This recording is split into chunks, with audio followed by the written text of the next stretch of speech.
This is Jocko Podcast number 309 with Echo Charles and me, Jocko Willink. Good evening, Echo. Good evening. Also joining us tonight, JP Dinnell. Good evening, JP. Good evening. So, I got very lucky in my career. And was able to learn a lot from being in the military. And a lot of what the military taught me, I was able to learn because I was able to teach.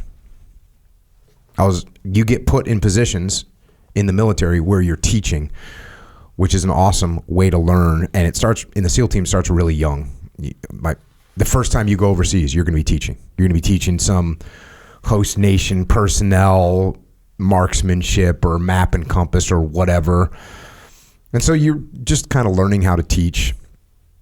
But then where I really realized the power of teaching and learning at the same time was when I was in training cell at SEAL Team 1. When I got into training cell at SEAL Team 1. So I had done 3 deployments, 3 workups, 3 deployments, and I went to training cell at SEAL Team 1.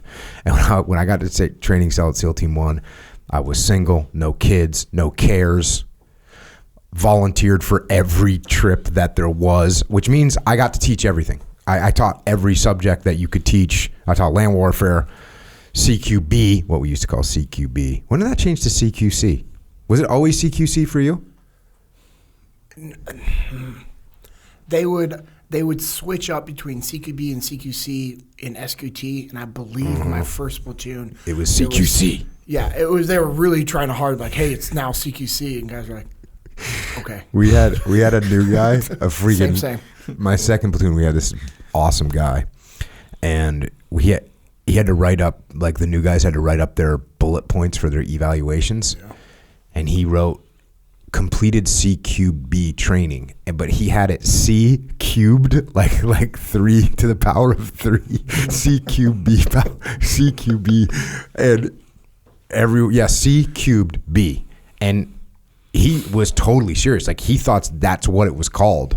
So maybe that's why they had to switch eventually to CQC to make up for the homes. But look, I got to teach that. I got to teach mount, or at least go on mount trips, MAROPS, OTB. I taught a diving course. I taught a freaking awesome diving course. And this is back in the day when the diving course was 5 weeks long. And you'd take off your rig and climb through pipes up into the piers and stuff, and then go do something, then come back and put your rig back on. Spec recon, taught spec recon. So I got to teach everything. I was very, very lucky. And that's where I felt like I really started to learn. And what allows you to be able to learn so much is you're detached. You are detached. You're not part of the platoon. You're watching the platoon, so you are detached. And that's when if you pay attention, you realize that you can see so much because you're detached. And that really brought it home for me. And it's what I wrote about in Leadership Strategy and Tactics. I kind of figured that out on an oil rig, my first platoon, about how to detach. But then when I realized as an instructor, you can see everything when you're in an elevated position or when you take a step back. So that was awesome. And then from there, I got picked up for the officer program, assistant platoon commander, task unit commander, went through more workups, more deployments, continued to learn, assemble thoughts in my head about how to do things, about how to run missions, about how to lead. And those workups and those deployments solidified a lot of ideas in my head about combat leadership. And the more I learned as I was teaching the guys in my platoons about stuff. And then the Battle of Ramadi obviously put those theories to the ultimate test.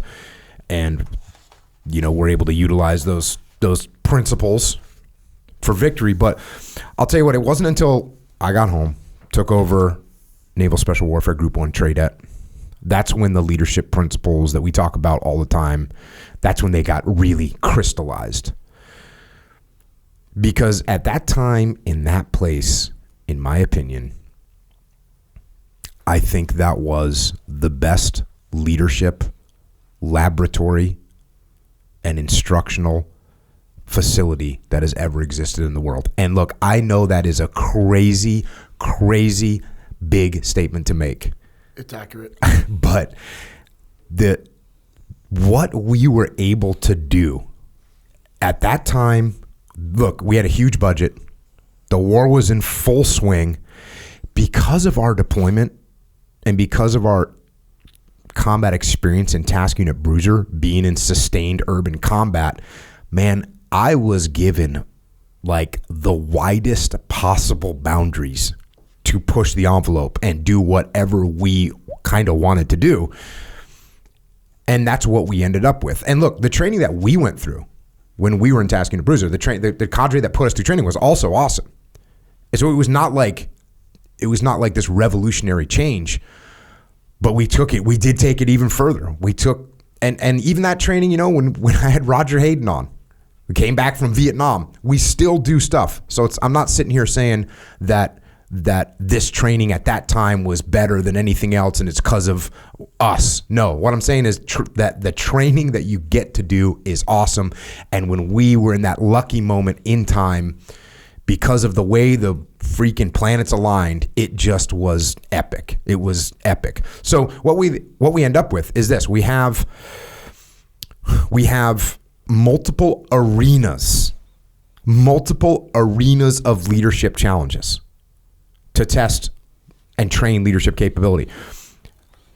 They're all different arenas you can go to. The two that I'm going to talk about the most, because they probably had the most power, was the land warfare arena. Yes. And then the Mount or SAUC arena. And this is another thing that they changed at some point. It used to be Mount when I was younger, which was military operations, urban terrain. And then it got changed to SAUC, which is special operations, urban combat.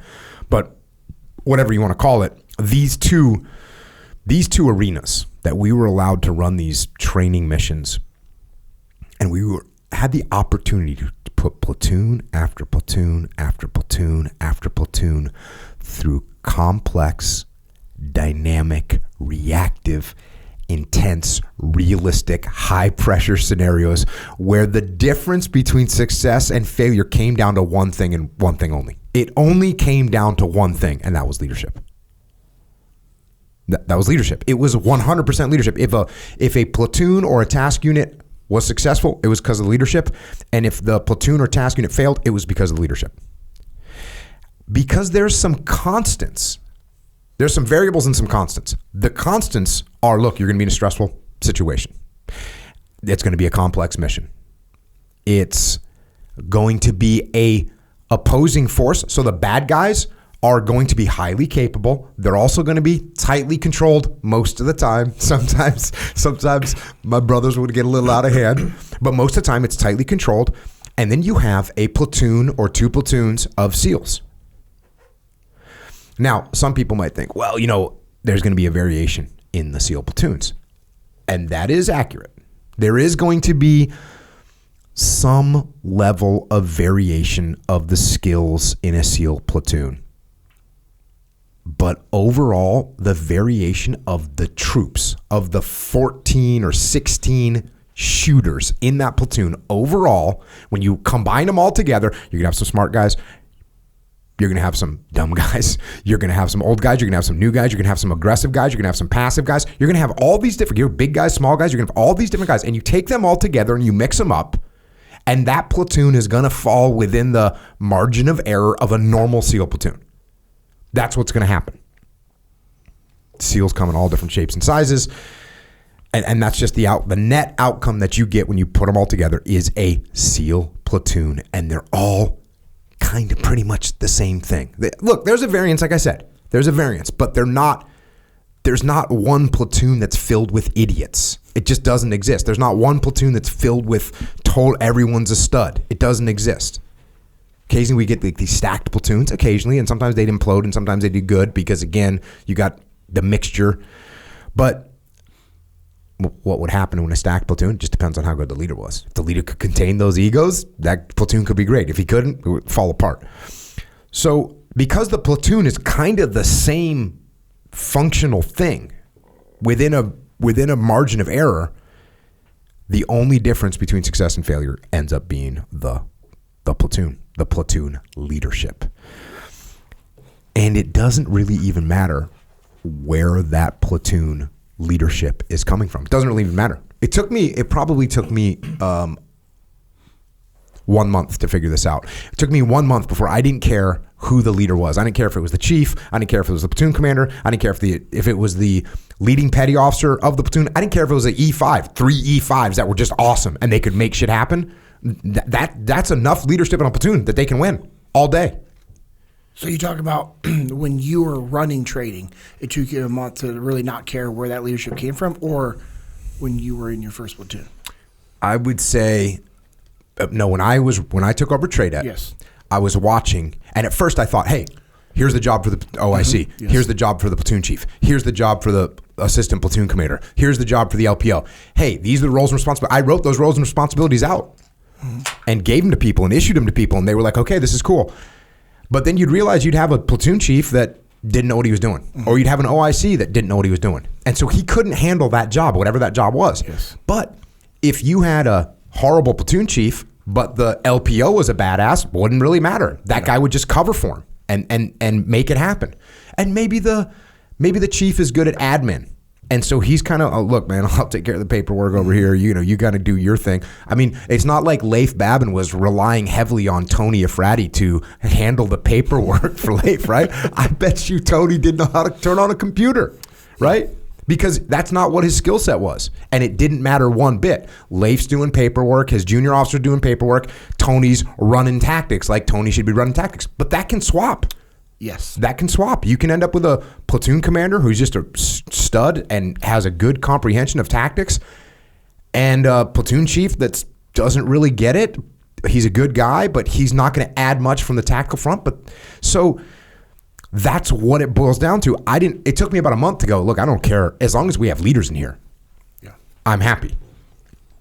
And so going through this training, the training that we had not only identified who the leaders were and then what their shortfalls were, but most important, it allowed us the opportunity to teach them how to lead.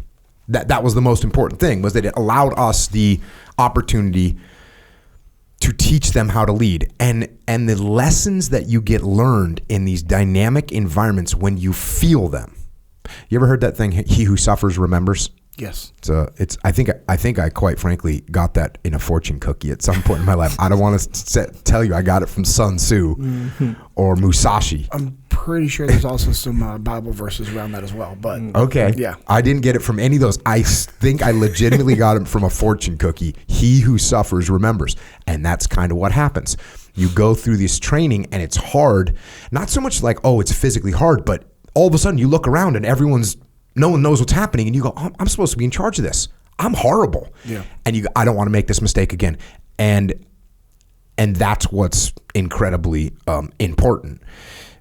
One of the key components of this training, all of it, there's 3 major components to it. It was humbling, and it was humbling. And if you approach that training in a humble way, the guys would just do awesome. And we had freaking studs, just total studs. Legendary SEALs come through that training. Legendary badass SEALs come through that training and totally humble and be like, yep, we screwed that up, and just be awesome. And they would turn their platoon around and just kick ass, and it would be unbelievable. And then you'd have other guys come through, whether they had a lot of experience or not, or whatever their background was, where they didn't have any humility, and it would just eat them alive. It would be horrible to watch. And you couldn't really help them. It was painful because you couldn't. It was painful. But having this training and running this training and seeing the literal transformation of minds, to see, you could see, it's a light switch. Sometimes it's a light switch for some guys. Some guys it's a little bit more like a dimmer switch that's getting turned on. But to see them go from not understanding how to lead to fully being capable of how to lead was incredible. And we would see it because in the beginning of, let's say, the field training exercise time of land warfare or of urban training, the first couple days, it's 4 or 5 days, maybe 6 days of training. The first few days, the platoon is getting annihilated. And as they start to learn the lessons, as they start to implement the lessons, all of a sudden, you fast forward to the last day, and the opposing force, the bad guys can't get anything done. They're getting locked down, they're getting shot, they're getting pinned down, they're getting maneuvered on because the leaders learn how to lead. And that's why, eventually we took this training and wanted to duplicate it for the business world. So we could get these same tools to help organizations and help leaders learn to lead, which is the most important skill in the world, bar none. But JP, you ended up taking that. You ended up coming over here. We'll get into that. But let's talk about when you came home from deployment to Ramadi and you immediately went to Buds for a short, glorious, and crazy stint. Do we have to talk about that? No, but just fill us in. It's actually kind of funny. I was talking to a couple young team guys the other day, and I was explaining to them that when you came home, you went, and they were like asking about you, and I said, he came home, he went to Buds. And they were like, ooh, and I go, oh, it was gnarly. It was bad. I mean, it was so bad. It's embarrassing, really. It's embarrassing because we just came back from Ramadi, and I'm looking at all these guys going through training, comparing them to Mikey and Mark, and Ryan and Cowie, and all the guys in our task unit that were injured, right, and that stayed in the fight. I mean, we had multiple guys get wounded on that deployment that stayed on deployment. And then those Marines and those soldiers that we worked with were some of the bravest humans we'd ever been alongside. And so I'm mad that I'm not overseas because I wanted to still be over there. And I got pulled from my platoon. And that was what was the worst part, is because I had shoulder surgery, ended up with some temporary nerve damage where I would just drop something. Well, you can't be in an active platoon when that happens. And so I get pulled from the platoon. What phase did they put you in? Indoc. So before they even start first phase. Yeah. So dude, how old were you? Like 23? I was still 23. Dang. Dude. Yep, I remember. Yeah, I was 23 when I was at Buds. No, I'm sorry. I turned 24, and then I went there because I had the surgery and the rehab. So it was a little more time passed. I mean, not much. Yeah, I mean, come back from Ramadi. Yeah. And then, we started the workup. I was going to school. We started the workup and had to have surgery, issues with the surgery. I was still at Team 3 for a while. And, because Stone was my task unit commander. And I was just super fired up. I was so excited to go back, and I think we knew we were going to be going to Solder City at the time. And so anyway, so I get pulled, I go to Buds, and I am just an absolute train wreck right there. I'm comparing all these, like I said, all these guys to Mark and Mikey and Ryan and Cowie and so. What are you supposed to be doing in Indoc? You're supposed to be just PTing them and kind of like... You're preparing them for first phase. Right. So you're not supposed to be beating the shit out of them. No. Did you comprehend that? Well, when I got pulled aside and they said, hey, JP, this isn't first phase. You're not supposed to have this many guys quit. Yeah, I was... How long did you last? It wasn't that long. It wasn't long. Thank God. For the community, because I mean, so like I said, what was your favorite way to torture students? Because I was thinking about this too. So you get this leadership laboratory that we had, where what we figured out was where to apply pressure, where to relieve pressure on these leaders to force them to start to understand how to lead. And how, if they didn't understand it, how they were going to break. But I was thinking about it. If you're a Buds instructor, what you learn is how to get into people's heads and apply pressure to make them break. Yeah. Yeah. So one of the, I'll give you two examples of some stuff. Like one that was probably the worst that I did that I definitely should not. Is there a statute of limitations on this stuff? Are we clear? I'm sure the leadership knew about this eventually. It was at the end of the day, and they were leaving the pool deck, and all the other instructors had gone. And that's a mistake right there, dude. You got JP all the instructors, and I was by myself, and Yeah, and there was a lot of other stuff that was going on in my life, so I literally had no life outside of this. So I didn't have to go back home. I actually got a room at the barracks, so I didn't even have to leave. Yeah. I was just sleeping in the barracks there, like just making these students' life absolute hell. I mean, it wasn't cool what I was doing. Like, I know that, and I'm very apologetic, and I feel really bad now that I'm older and a little more mature.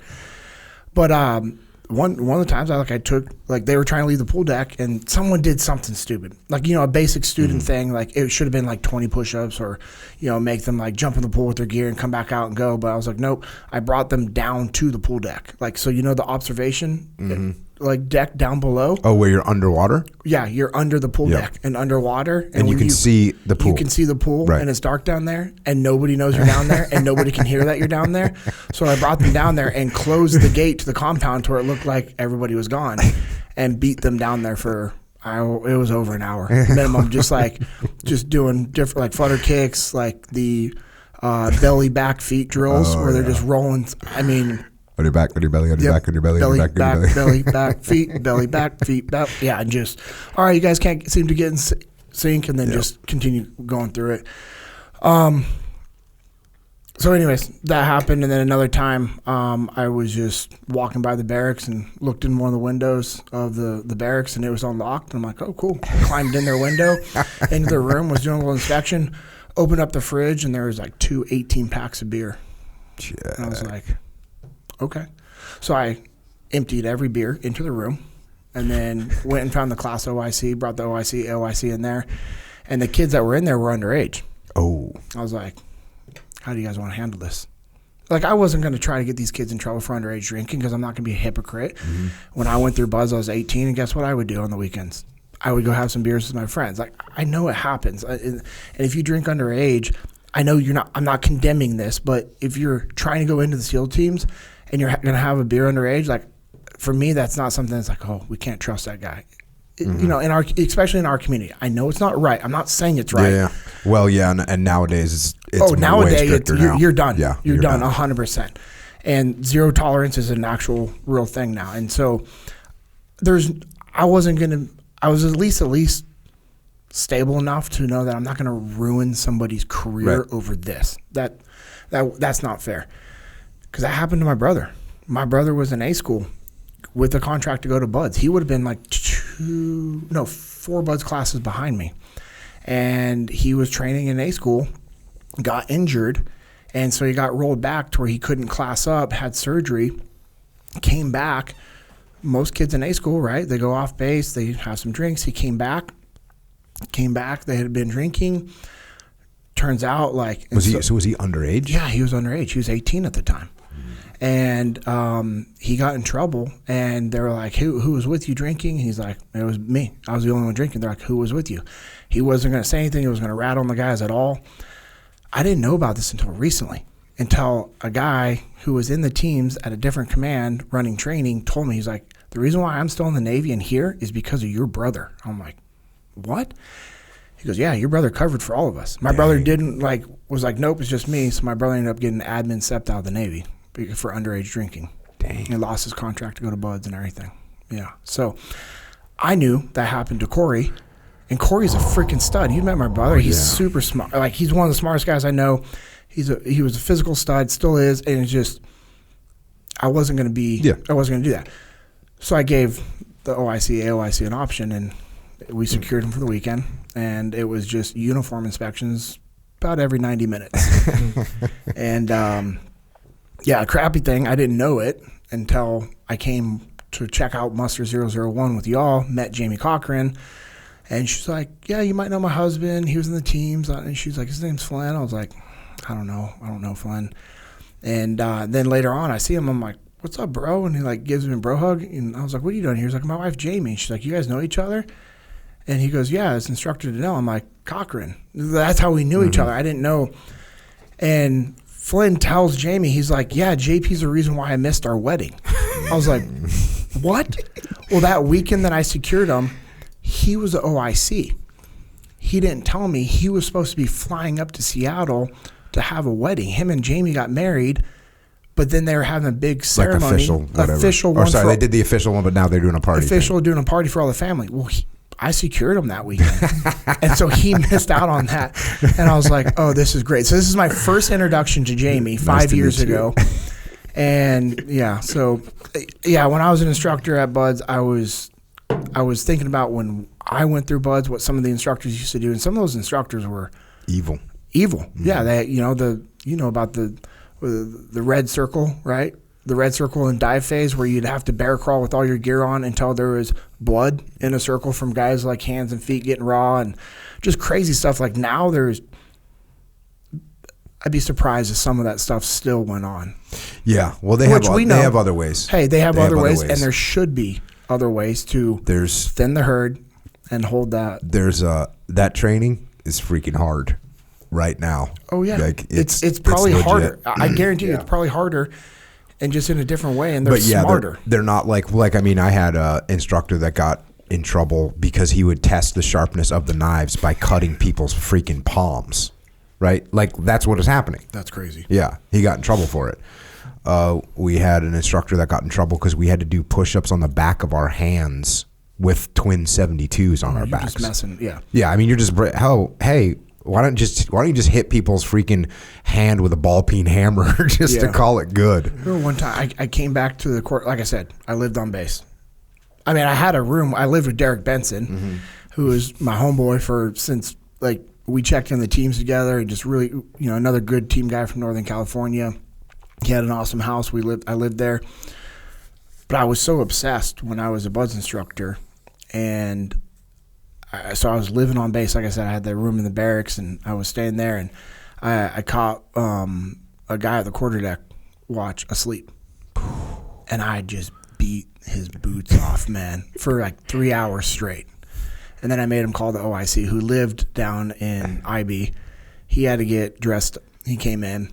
I was like, where's the LPO? So he calls him. He lives out in town as well. And it was just a beat session until all of them got there. And I explained what happens when guys fall asleep on watch overseas.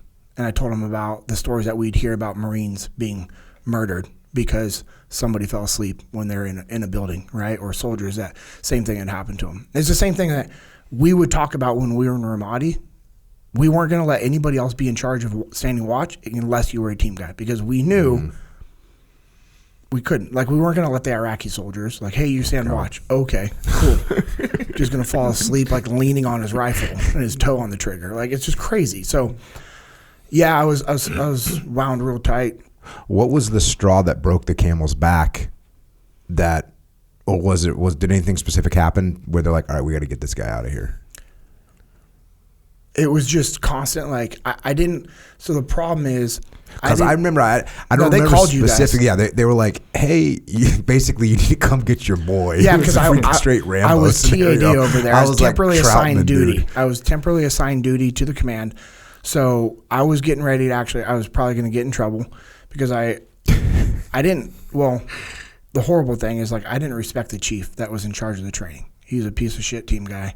He just didn't represent the teams in anything with his life, his reputation, the teams. We're instructors at Buds, and he is grossly overweight. Eesh. And I'm just like, and it wasn't because of an injury.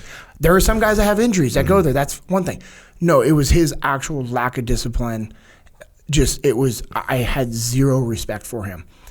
And so he was the one that was like pulling me aside and trying to, like, hey, you shouldn't be doing this. And I'm like, you're going harder.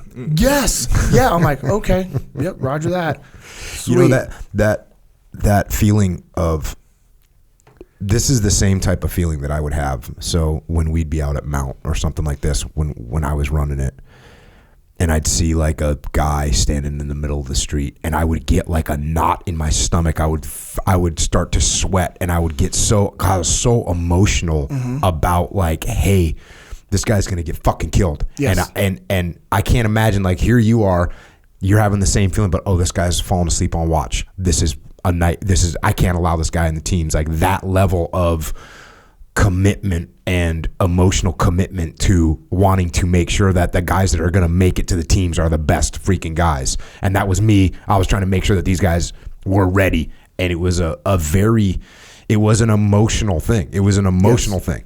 Yeah, I was 100%, like, my marriage at the time, was falling apart, and I was okay with that because I was more concerned about the teams. And in hindsight, like, okay, cool, she was a good person. We weren't good together. Like, I'm very thankful that didn't work out because of my family that I have now. I'm very thankful. But I was so just in the team. Like, that's all that mattered was the teams. And I was, like you just said, I was just emotionally involved and connected all the time. You know, I saw guys that I put through training, and they'd come back through training later on, like the training we ran, and then I'd see them out in the teams, and I'm always like, hey, man, I'm sorry. They're like, bro, you cared about the teams. Like, we're good with that. And it's funny because the guys I made through training that turned out to be good team guys, it bothered none of them. Mm-hmm. Not one of those guys ever were like, yeah, that kind of sucked. They were just like, bro, you were in the game. Like, you just came back from – so they understood it. Yeah. And what you just said is, you know, the leadership thing, right? You're so emotionally invested in getting these guys trained and developed.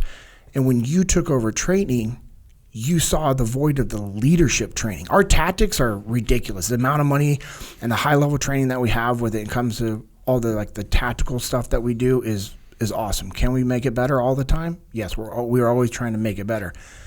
But we actually didn't have any actual leadership development. And it showed in all other areas of the teams. And I know I've talked with you a lot about this, is I was very aware that I was young and immature and not going to be a good leader. I knew that. And I craved that leadership development and training. And I saw it outside of the military. Like, I was reading business books and personal development books because I knew I just needed that. And the teams didn't have that. I always thought it was crazy is you didn't go to like leadership development training until you're in E7, E8, E9. I'm like, crazy. They need it as an E3, E4, E5, E6, where there's a large portion of our community is at that rank. And they have a large amount of interaction with other forces out there. They need professional development and leadership development. And it wasn't until you took over TradeIt that we didn't have that. Yeah, it was really strange the way the teams used to be. And it was all OJT. And you were going to learn, you learned your leadership skills from whoever your chief was, whoever your platoon commander was. You know, your platoon commander was probably going to learn from his chief, which is awesome if you have an awesome chief. And if you don't have an awesome chief, you don't. And sometimes you'd get a platoon chief coming through our training, and he'd have issues, and you could pull the thread and see like who he did his LPO for, you could kind of figure out what his background was, because you would just get this string of people that just weren't really the best leaders. They were, you know, people that led through their rank or people that didn't understand tactics. And so you had a very wide variety of a wide span of skills that these leaders had, and there was no one teaching them, all right, here's what you need to do as a leader.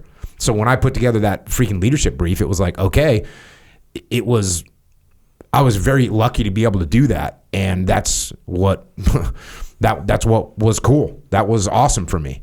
And you know, it's funny because I never said to Leif or to Seth, like, hey, here's the 4 laws of combat. I didn't say that to him. I was like, what we did. Yeah, I was like, hey, dude, you need to put your machine gunners out if you're going across the road. Well, why? You need to cover for them. You need to cover for them. Okay, that's cover move. Like, dude, your plan is freaking way crazy complicated. So those guys got it over time, you know, just through repetitive interactions of saying, dude, what are you doing trying to get a head count right now? You're freaking getting shot at. What are you doing? Like, your stoner would be like, Roger, you know, like, no, handle that shit. And so I had a bunch of things in my head, but when I got to TradeIt, that's when I was like, that was the huge eye opener for me. I had Leif and Seth and the officers, and be able to say like, hey, we're going to do that iteration again. We're going to be here for a month at Land Warfare. I'm going to get to teach you this little things, make little adjustments. But when I took over TradeIt, it was like, I'm going to see this platoon for a week here and a week there and a week there. And I need to dump them all this information as quickly as I can in a way that they can understand it. So that's why the very first training evolution I went back and wrote down those 4 laws of combat. It goes to one of the things that we talk about and we teach at Echelon Front is when you put somebody in charge of training or in charge of just anything, it changes the way they think. And naturally, so you had been thinking this way for your whole career, but it wasn't until you were in charge of TradeIt that you were actually more mindful of, Yep. And then you just sat and you thought about it. And it's one of the things that we do, obviously, in the field training exercises, is everyone gets rotated through different positions of leadership. But you started really implementing it at TradeEt in our task unit where everybody was going to be in charge of something. Oh, yeah. And it was like, hey, Biggles, you're the task unit commander for this run. What? JP, you're going to be the acting platoon chief. What? But once we were in those positions of leadership, it forced us to think differently. Yep. And then once we had that new, thought process, it changed the way we operated going forward. And that's why training is so critical to success. Yeah, I was thinking if you were right or not, and you were right, because I was thinking if I would have just done another task unit, I would have done the exact same thing. Yep. I would have trained the guys the same way, and I would have trained the guys through more of an indirect method of like, hey, let's do that again. Oh, you need to make sure you're covering. Hey, that's a little bit I would have done it the same way I did it with Leif and Seth and the rest of the guys. Like, hey, this is what you're going to learn over the next year. I wouldn't have said, oh, this stuff needed to be distilled down. Here's the way it's going to be. And I need to kind of get this formula that people can utilize immediately. I wouldn't have done that if I hadn't been put in training. So yeah, you're right.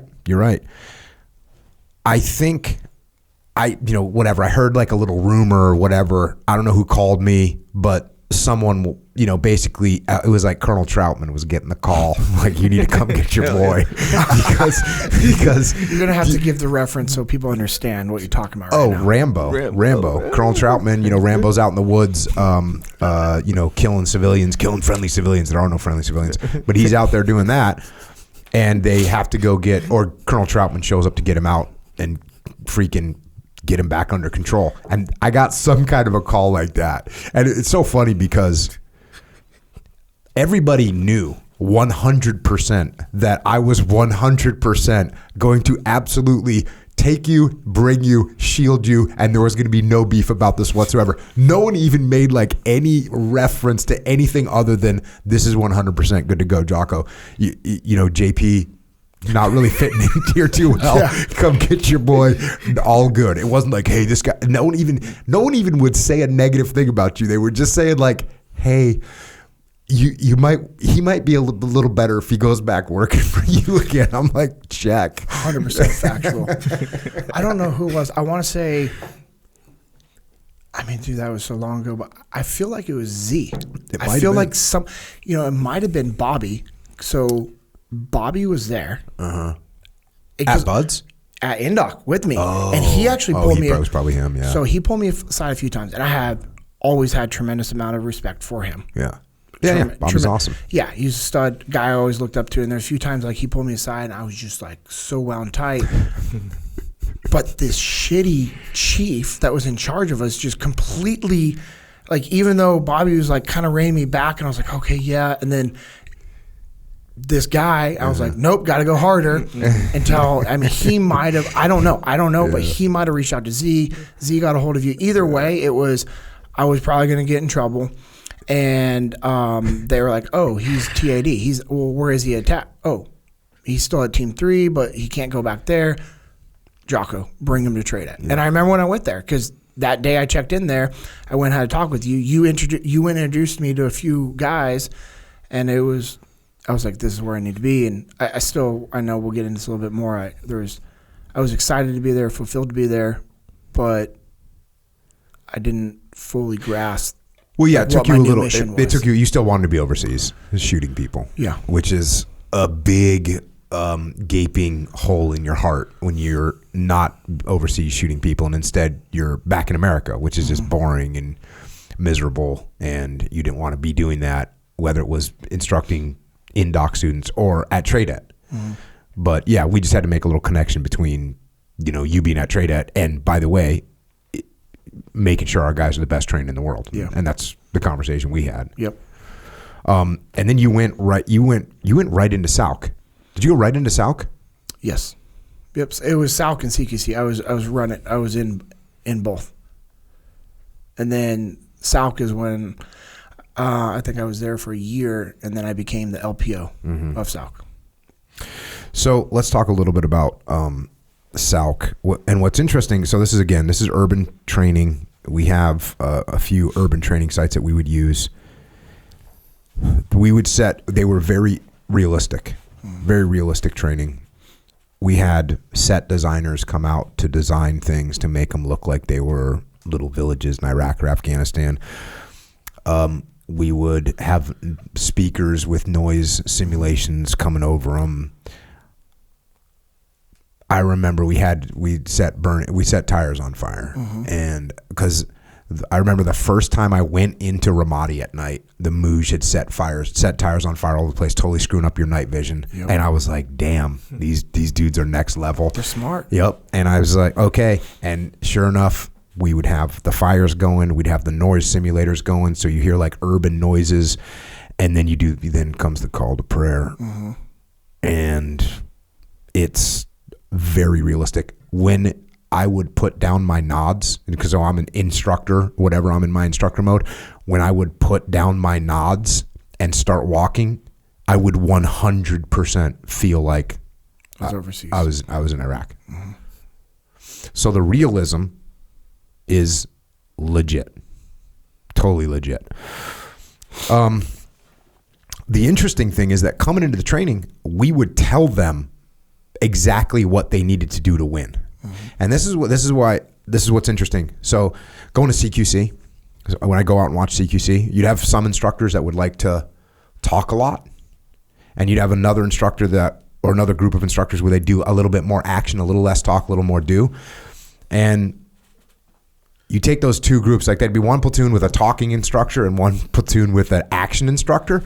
And so the talking instructor, he's sitting there telling stories and talking about this and giving all these details and talking through it again, and hey, watch this and watch me do this and let me explain to you this, and talk and talk and talk and talk. And then there'd be another guy like, hey, here's the basic, here's the fundamentals. All right, start doing it. And it's guaranteed that the platoon that started doing it is going to learn it quicker. The platoon that just gets to hear about it, it's not going to land. Now, look, you need some level of instruction. Somebody needs to tell you, like, this is what we're doing, this is how we do it. You can't just go blind, obviously. But what's interesting is we would tell the guys, hey, here's what you need to do to win. Cover and move, simple, prioritize and execute, decentralized command. You need to do that. If you don't cover and move out here, you're going to get shot up. If you don't have a simple plan, it's going to be insane.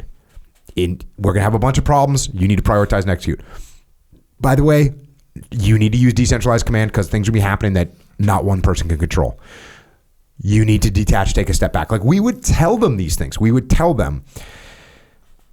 But they would understand it, but then you got to go and do it. You got to go and get put into those situations. I mean, I'm just writing so much down. Like, since you started talking, I just want to hit all these points. But what you're just talking about goes along with, I remember when I was at trade at, one of my chiefs told me as an instructor, he's like, hey, we have to teach these guys how to think, not what to think. Because the battlefield is very dynamic, and these guys need to be able to think on their own. And it wasn't until we actually had them out there doing it. It doesn't matter. You can give a scenario all day long. You can tell stories, but until somebody's actually putting their hands on it, it doesn't matter. I teach shooting on the side, and I can talk about it all day long, but until I have somebody actually loading rounds into a magazine and then locking the slide to the rear and be like, oh, that little button, yeah, that's how you lock the slide to the rear. And I can talk about it all day long, but if they've never done it, to watch somebody fumble over the most basic thing that I think is just the most basic thing ever, but if they've never shot before, that's actually a real big deal. Locking the slide to rear, putting a loaded magazine into a gun, releasing the slide, making sure a round's chambered. These are things that you and I do without even thinking. No thought whatsoever. No thought whatsoever. I can hear the slide go forward and know if a round is chambered or not. Whether was that magazine seated all the way, was it not? Did a round actually get chambered? And I've done that before. I'm like, there's nothing in there. And I checked the magazine, it wasn't fully seated. Check the chamber, yep, no round in there. Because we've done it hundreds of thousands of times. Someone who's never done it, they actually have to do it before they can feel it. And when people feel it, then that's when it comes home. Like you were saying earlier, like when you make a mistake and you feel that mistake, when the cool thing about the FTX program is I've been able to build a team, and Cody's been on full time with us for almost over 3 years now. We just got Carlos Mendez on board full time. All these guys that I have on the team are studs. Cowie, Danny, and we do what we teach, right? And so now my team is doing all the classes, all the intros in the morning, so I can be detached. I listen, I observe. I come in with my points when I need them. And one of the things Carlos always says, that I always said, that Cody always says, that you guys always say is, hey, when you make a mistake where it costs you something, you feel that and you remember it. And it's just, that's the power of training, is when you can feel a mistake, you'll remember that mistake. There's something... When you said you got to do it, right? It's so strange, the experience that you can watch people have as they get wrapped up and absorbed and overwhelmed by the mayhem. And this happens when you run your FTXs. Yep. When I'm out there, I'll watch people go insane. Yep. They're having an out of body experience, like an out of mind experience. It's crazy to watch. And sometimes they don't even understand it. I remember when we first started getting video cameras and we started videoing training. This was like the first time I would say I videoed training was maybe in the late 1990s. Hey, let's watch our room entries and see what they look like. And occasionally you'd get a guy that would just do something so insane and they wouldn't even understand that they had done it. Mm-hmm. They wouldn't understand that they had done it. And you'd have to say, look at the video. Watch what you just did. We'd be like, hey, you backed out of that room. I didn't back out of the room. No way. Okay, watch this. There you are, literally backing out of the room, right? You didn't even understand that you did it. Remember I used to have my little audio voice recorder. So I used to carry a little audio voice recorder, Echo Charles. Yes, sir. And the reason, because during these nighttime FTXs, there's all this stuff happening and you can't write notes. So I would just, most of the time, I'd just be saying, oh, they pulled a guy off the flank over there. That guy's left by himself. This is going to go bad. I would be making notes to myself, and then I'd come back and be like, hey, you guys left that guy out on the flank. That's how he got left behind. Mm-hmm. So I would make notes myself, but then sometimes I would use it to capture the audio of what was actually occurring, of people losing their minds, of people yelling, screaming, giving crazy orders, like I would record conversations that were mutually unintelligible between two people, where two people were talking to each other and neither one of them, you could play it and it would be a senseless conversation that made no sense whatsoever. They're talking about two totally different things. Like one guy's like, we need to get back over there. And the other guy's like, yeah, we do. But one person is talking about back over there behind the building. The other person is talking about back over there across the street. They're talking about two totally different things. And I would record them and then play it back for them. And they'd realize how absorbed and how you get into this mode where your world is shrinking, you're getting target fixation, it's the opposite of detachment. You're doing the opposite thing. You're just getting fixated on what's right in front of you, and it'd be a total disaster. But what's good is when they'd hear that video or they'd hear that audio and you'd see the look on their face like, damn, dude, I suck. I sounded like an idiot. I sounded like a complete idiot. And then that would be a way to kind of crack the ego open and crack the mind open, and for them to be like, dude, what are you saying I need to do? Yep, here's what you need to do. Take a step back, man. When this stuff starts getting crazy, when people start yelling, if you're yelling, you're the platoon commander. If you're yelling and screaming, this is not a good indication. So as soon as you start raising your voice, think to yourself, why am I raising my voice right now? What is happening? I'm not saying you never have to raise your voice, because sometimes you do. Sometimes you gotta get control of things. But if that's what's happening, you know something's wrong. Mm-hmm. So guys that's what would start to kind of get their minds open sometimes, where they would start to realize like, oh, I'm not as good as I thought I was. And I just had a freaking out-of-body experience, and I think I might be an idiot. That's what makes the field training exercise program 100%. That we run at Echelon Front, that's what makes it the most impactful form of training that we have at Echelon Front, because you're feeling it. Like you said that late. This isn't just me saying it because it's my program, right? It's because it's the truth. Like you actually feel it. You come back from a run, and you're humbled. And you're sitting there, and the first thing we do is we debrief that run. All right, what was your key takeaways? And we're always very clear. Remember, We don't care about the tactics. We're not here to teach you tactics. If you were supposed to come up on the east side, you went to the west side, doesn't matter. What was your takeaway that applies to business or your personal life? And so people are, like you said, that you just cracked it open. They feel that. It's humbling.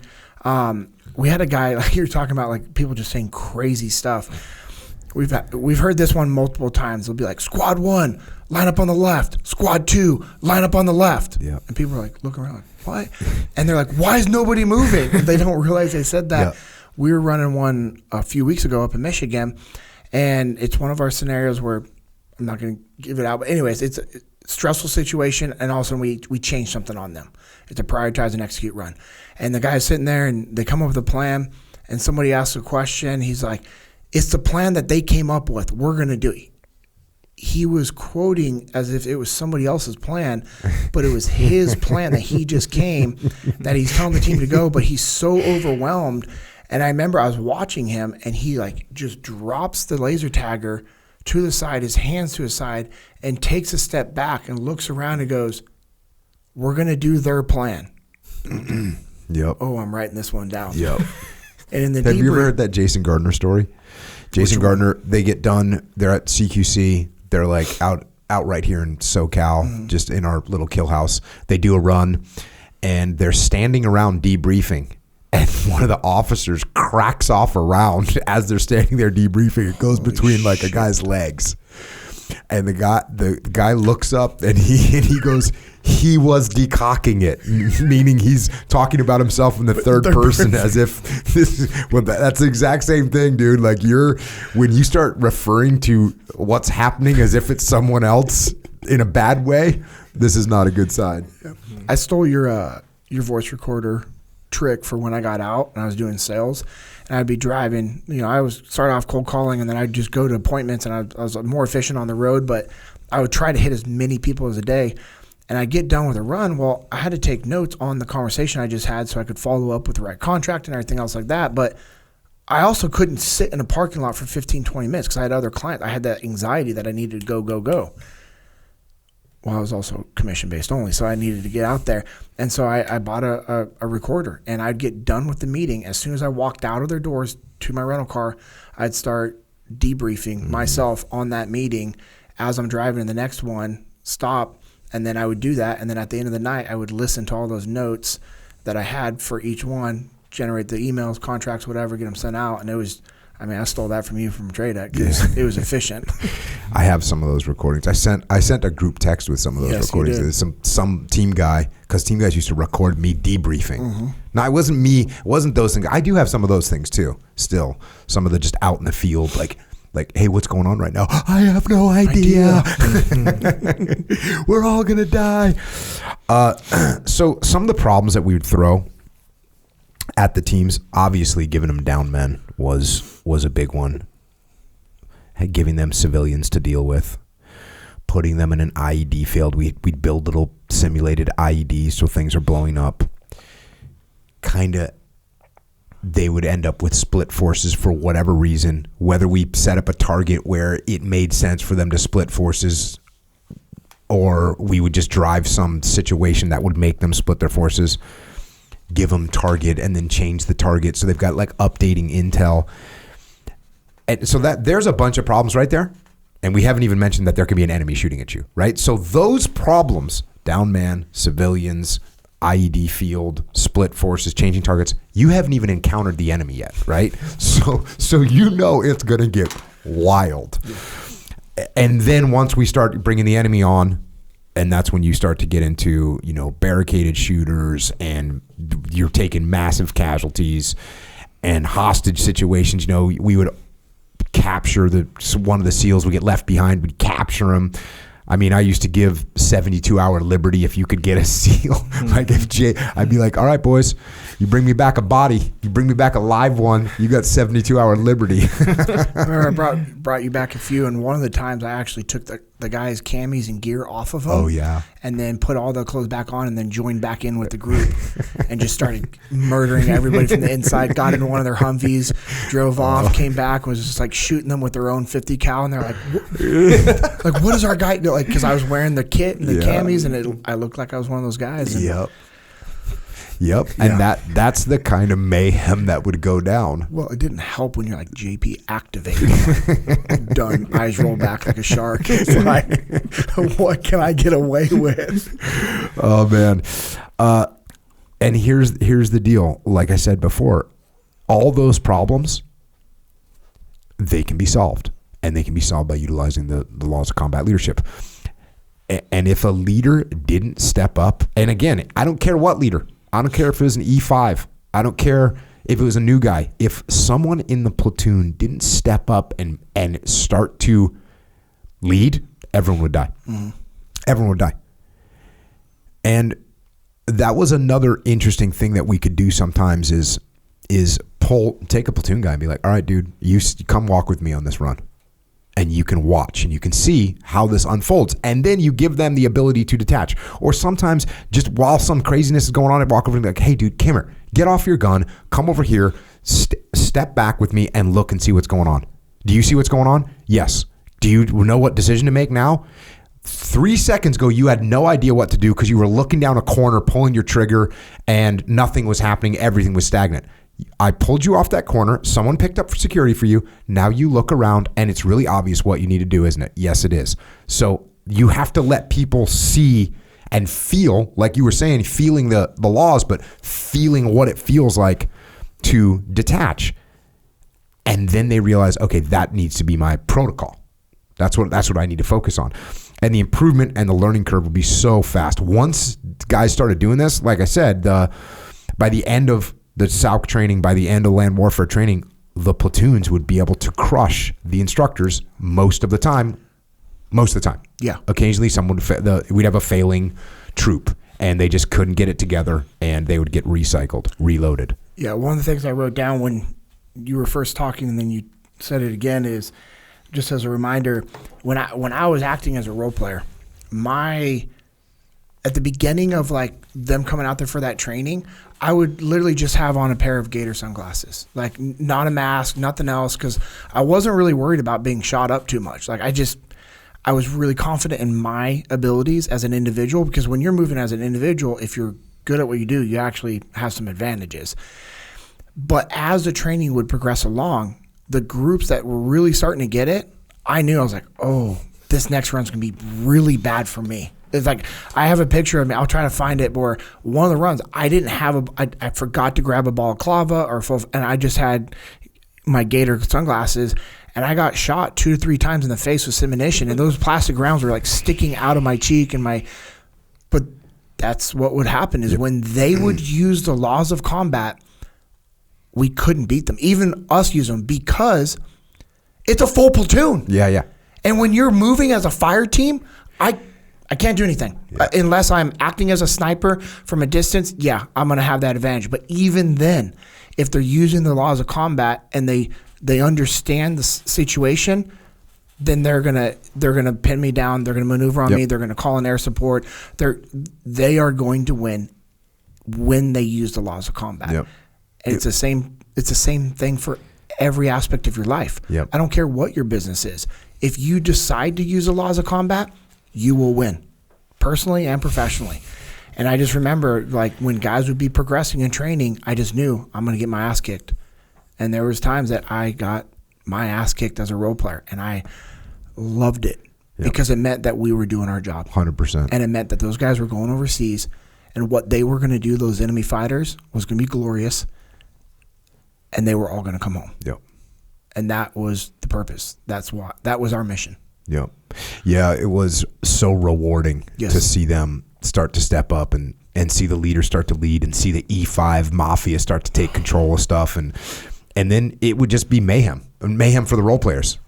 You guys would be doing everything you could, cheat, lie, freaking sneak, bring yourselves back to life, just do everything you could, and they would just kick your ass because, like you said, there's 40 of them, and there's maybe 6, 7 role players, and you're just going to get your ass kicked. Oh, well, what if you come against a force that's 40? Why shouldn't we train to fight against 40 people? Well, no, we shouldn't, because if we're not going to go fight a fair fight, we're not going to go fight 40 against 40. If there's 40 enemy fighters, I'm going to bring 4,000. Yeah, exactly. And we would put them in scenarios like that as well, where what the right call would be to back off, leave, oh, this building is so well defended that you just kept throwing bodies at it and throwing SEALs at it and they keep getting killed, keep getting killed. No, take a step back, go your JTAC to drop a bomb on that damn thing. That's one of my favorite, or I would say my top favorite run that we do in the field training exercise program is it doesn't matter what they do. If they keep pushing forward, they're all going to die.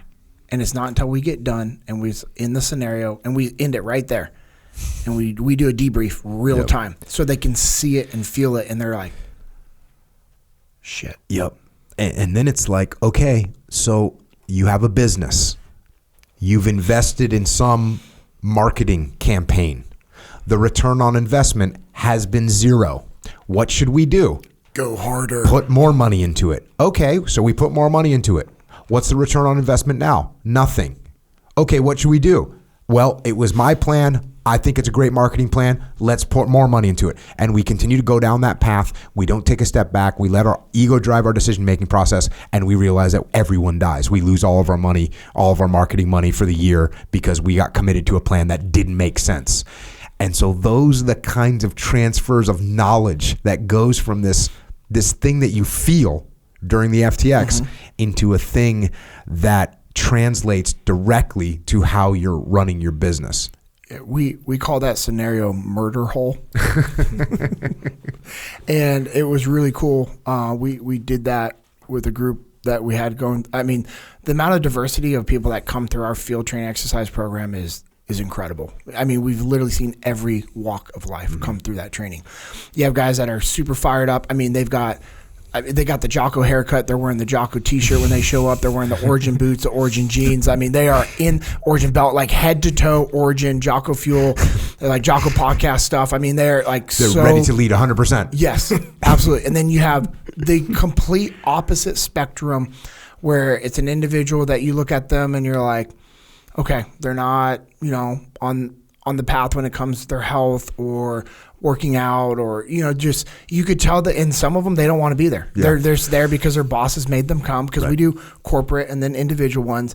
And I remember we were doing it with this group and these people were too smart. They're a group of engineers and we get done with that murder hole scenario and we stop it and we stop in real time to show them the terrain and, and this lady, if you were to judge a book by the cover, you're probably like, hey, she hates this. She doesn't want to be here.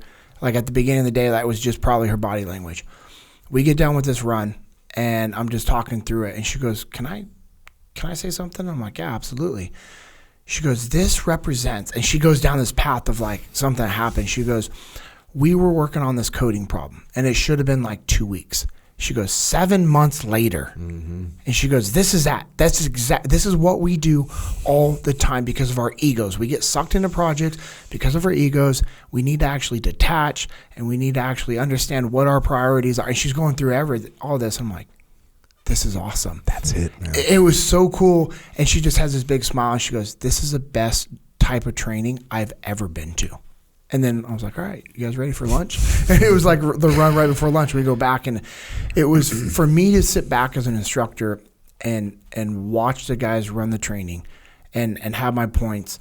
And I have my points written down. And then for the student going through the training to literally hit all my debrief points. Beautiful. Was incredible because it shows that they're actually taking on board what we're telling to them. But the reason why is because the training is humbling. Like you're going to be humbled in the training. I don't care who you are. You're going to be humbled in that training. And that's what's awesome is because that's when their learning really starts to happen. Yeah.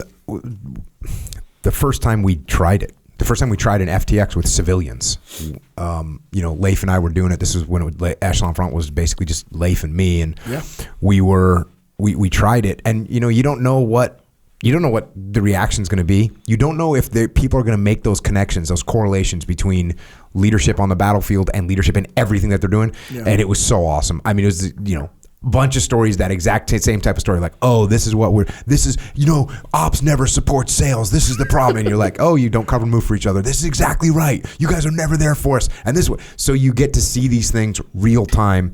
And as soon as we saw that application and how well it correlated, that was when I was super stoked for you to come over, and with the long-term goal of taking over that program, running that program, and growing it. So talk us through what does that program look like right now? Not like the broad program, but like, let's say I got a company and I hear about this thing and I want to bring my team together. What am I doing? I got 20 people. I got my leadership team, my executive leadership team. What does the program look like? So we'll do a preliminary call with the client to kind of figure out exactly what they want to do. And, Jack Daniel, he's been doing all those calls, and then it's for an FTX. He then does another call with them and me. And Jack's so awesome. He's like, bro, you're so busy. I don't want to put, and I'm like, hey, if it's for an FTX, put it on my calendar. We're doing a call. And because I really want to understand what their intent is. What are they looking to get out of it? Because every FTX, it's customizable to your industry, your problems, what you have going on. Now, as you know, the principles are universal. That's what's beautiful about this. And but we can make things to where they're different than the others to drive home certain points to you and in your team. So we do that call, and then now because of COVID, the virtual world, like we used to have. Real quick example. Yeah. I'll have a company and they're growing rapidly, and the younger leaders aren't stepping up and making things happen. And on a call, they'll be like, look, we need to have better decentralized command. Yeah. And then it's like, hey, JP, let's set up some runs to make sure we really drive home the point of how necessary it is for subordinate leadership to step up and lead. That's the kind of adjustments we're making so we can drive home address specific issues that a company has. Yep, absolutely. So we'll be able to do that. And I put in the notes, and then as we're building out the scenarios, we'll be able to kind of change through all the different scenarios. But most of the time we do a half day or a full day class ahead of time to make sure everyone understands the principles. We talk about the Battle of Ramadi, laws of combat, mindsets of victory, do some application drills.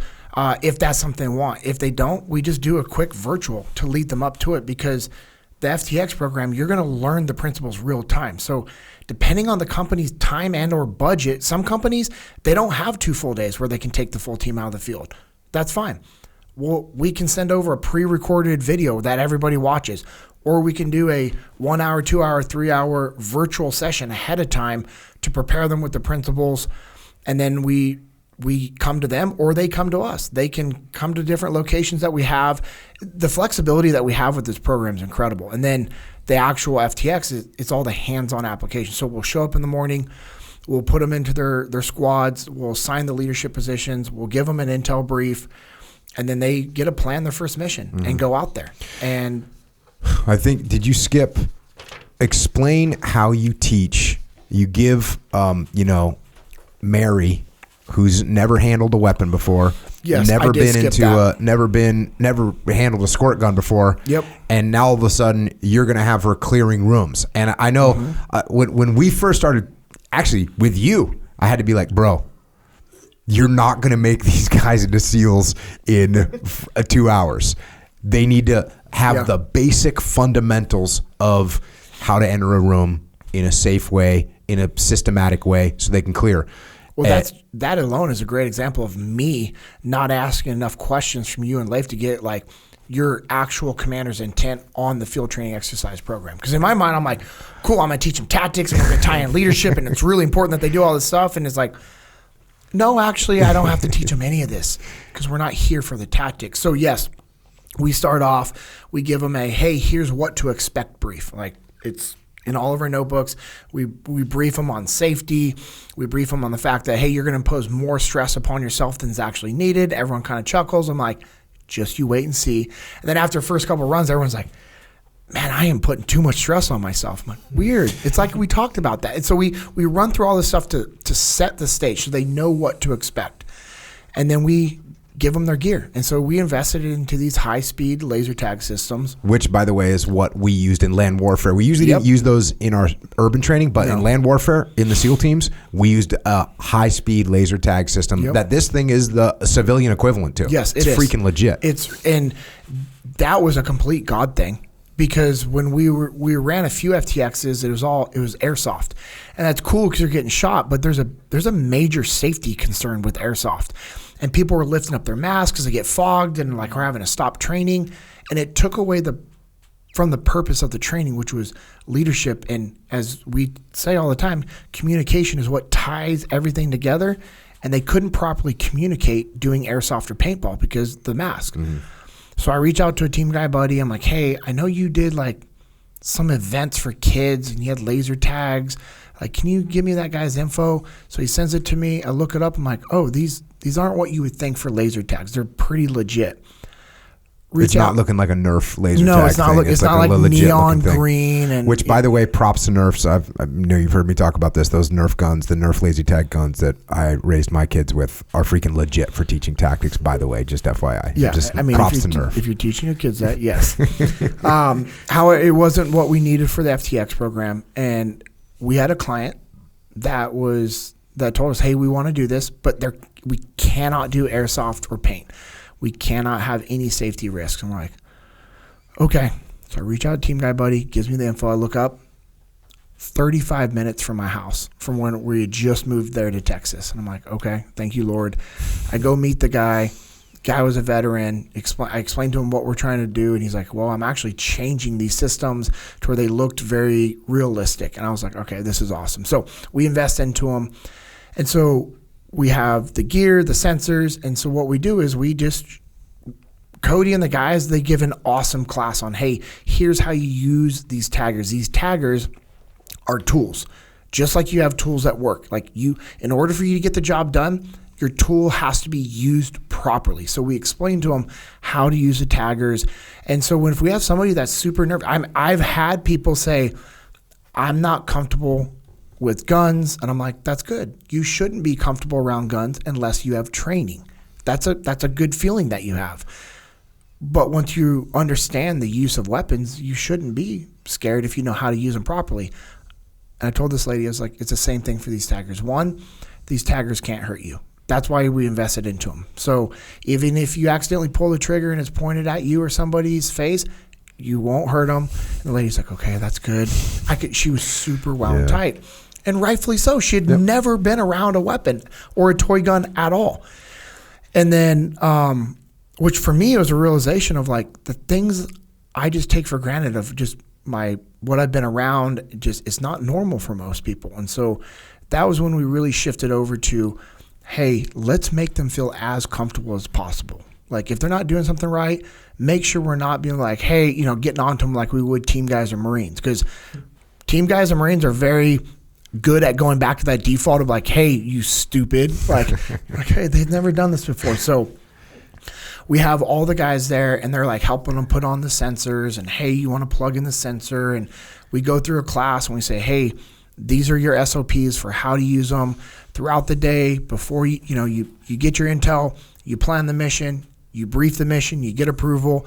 Then you've got to go find the key guy. The key guy's going to turn on your guns. That key guy is a minimum wage employee. That's only job is to turn on your guns.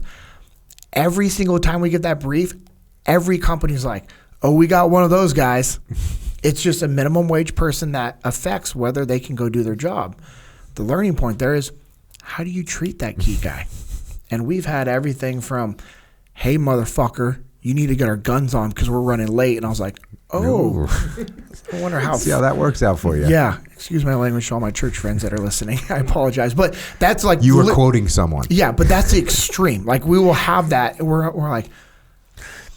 So we go, we give the class, and then we let them have fun. Like, all right, hey, shoot the guns. Yeah. Like, shoot them as fast as you can. Here's how you reload it. We teach them how to put like a basic patrol. And I always tell them like, hey guys, these are not tactics. These are the basics. These are tools, single file, dual column. Here's how you get a head count. And so we give them enough tools to where they can actually go be successful in the first couple runs based off of the level of those first couple runs. Mm-hmm. When you talked about, it was interesting just to point out, you were talking about the amount of stress that gets created. And I just wanted to say that a lot of times people think, oh, well, these are SEALs. They must be talking about all this physical stress. But it's actually almost no physical stress. It's all mental stress. It's all the confusion, the chaos, the mayhem, and because the physical. This isn't a physical evolution. No, this isn't a physical evolution. There's no. In fact, you don't allow people to sprint or run. That's part of the in brief. No running. Absolutely no running for multiple reasons. One, safety.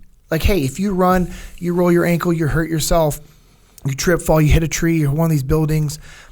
Now you're done, and you've taken away from the purpose of the training. The purpose of the training is for us to work on our leadership skills, for you to actually go through the runs.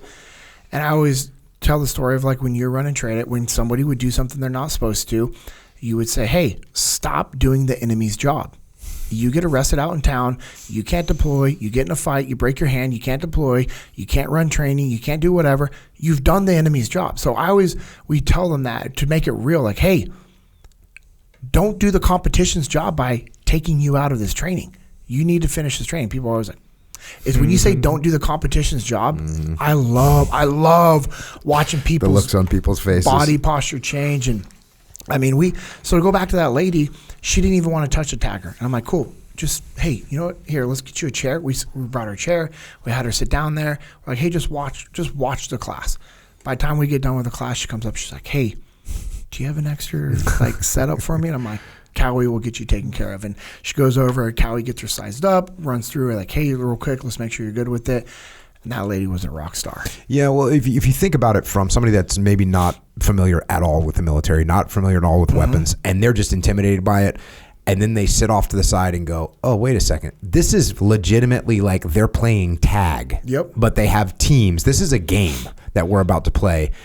And I think I should play this game, and we're not going to get hurt. And so that's another thing. You know, we'll work with companies. Well, you know, we got people that aren't in the best physical condition. Can they walk down a hallway? Then they can do this training. And what's interesting, so we're saying all this stuff. Look, you can't run, you can't get hurt, you can't shoot, or you're not going to shoot somebody. No one's going to get injured. You throw all those things out. It's like, oh, well, that might be kind of lame, right? And here's the thing. I was just thinking about like Chief Shy, freaking police chief. Oh yeah. When the first time he came through one of these things, totally blown away. FTX 001. Because it's the leadership lessons that you learn. And we got all kinds of vets going, God, I wish I would have had this when I was in the military. Yep. So believe me, even though it is like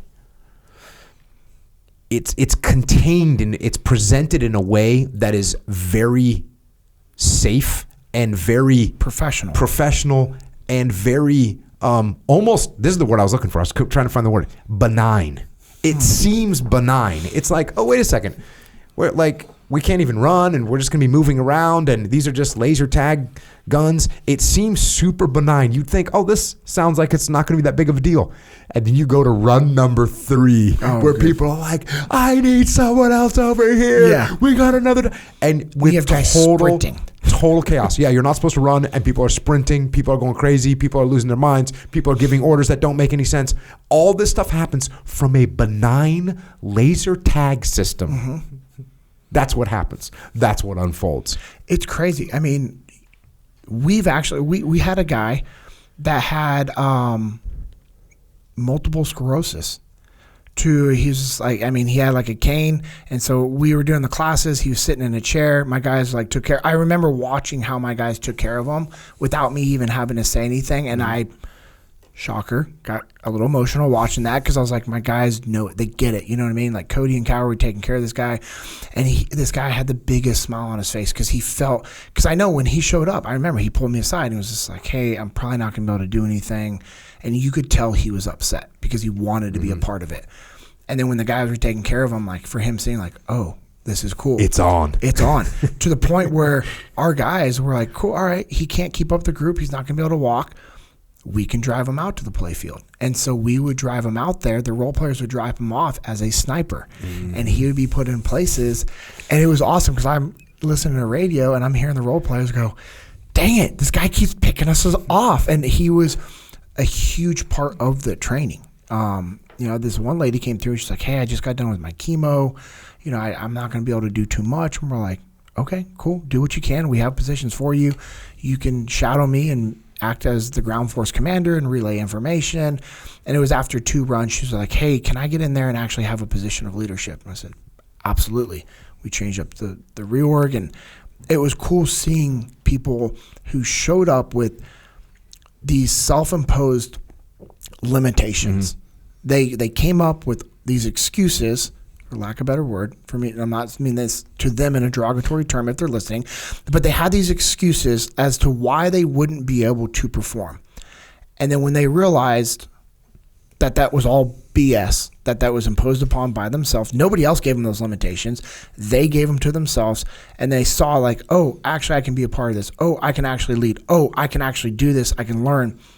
It's incredible. I mean, just the transformation that you see from, we had a lady who was like, we gave out the leadership. She comes up, she goes, when you say gave out the leadership, what you mean by that is you assign leadership for different iterations. Yes. Okay, here's who in charge of this. Yes. Right. Each run has a new set of leaders. So you, like you're saying, your company of 20 people, everybody's going to go through multiple positions of leadership to where they feel all the different like stresses, OIC, officer in charge, assistant officer in charge, squad leaders, fire team leaders, or just a shooter where you're just trying to listen and do the work. It's incredible. But this lady you'll learn something new in each one of those levels, and you'll see things differently from each one of those levels, and you'll become a better leader by serving in each one of those levels. Like Denver Witten from Dagan Construction came to FTX 001, and he was like super frustrated. And he's a very motivated, very smart dude, has a very successful construction company out in the Phoenix, Arizona area. And he came out to it, and he was just like, kind of, I remember watching him and listening to him, the comments he would say about the other guys. And then he got put in a position of leadership. And I think he said it to Leif. I'm pretty positive. He goes, I now know what my team feels. I now know what my team feels. And I've been doing all these same. And it was for him to have that aha moment. Yep. And then 2 weeks later, he hit us up, or no, a week and a half later, he goes, hey, I need to run an FTX for 50 of my employees. So we did 2 days of FTX training with a half-day classroom on the back end of how do you implement, right, strategically, how do we implement all these takeaways. So you see all this stuff happening real time from all different walks of life. It's ridiculous. So I cut you off. You were talking about a female. Yes. So thank you, because I was like, where did we go on this one? So we give out the leadership. And she comes up and makes a comment and goes, well, that's a mistake, putting females in charge. And I look at her, and this is from a company where they have a culture where if you say something offensive, like you get in a lot of trouble. And I looked at her, I'm like, if somebody else said that to you, would you find that appropriate? And she just pauses. She goes, well, I'm just being real right now. And I'm like, well, that's actually a lie. Saying that just because a female is in charge is going to go bad. I'm like, that's a lie. I was like, I know a lot of badass females that run companies that are kicking ass. I know a lot of badass female leaders in the military that did some phenomenal things. I'm like, don't. Oh, so she was like serious when she said that? Oh, she was dead serious.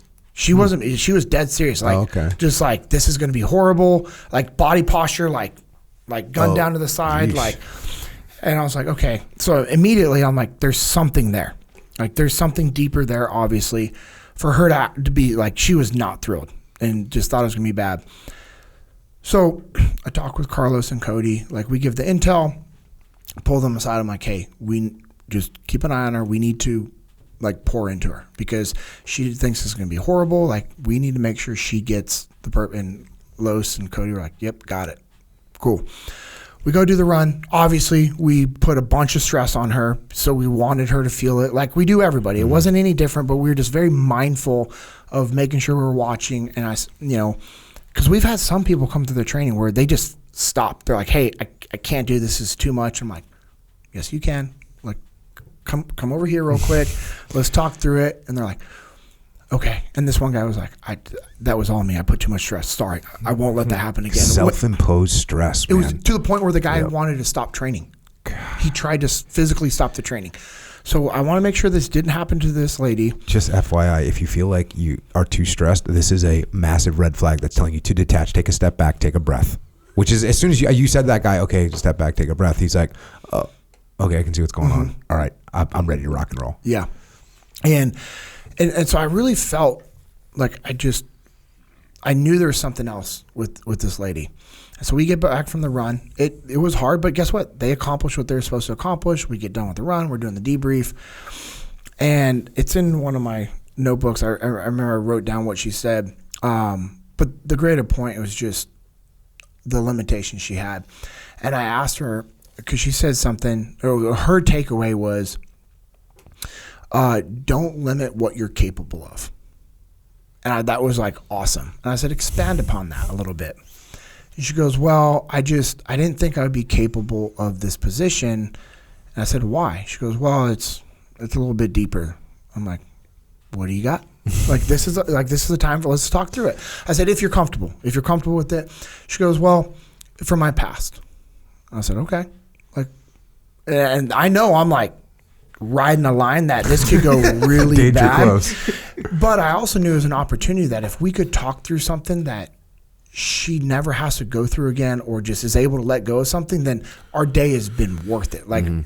That's what we're here for, is stuff like this, because that's going to make her a better leader if she can let go of these, limitations that she's put on herself. She goes, well, when you come from another career where your life was threatened, and your life was actually threatened, she goes, because you weren't doing what you should have done. She was like, I carry that.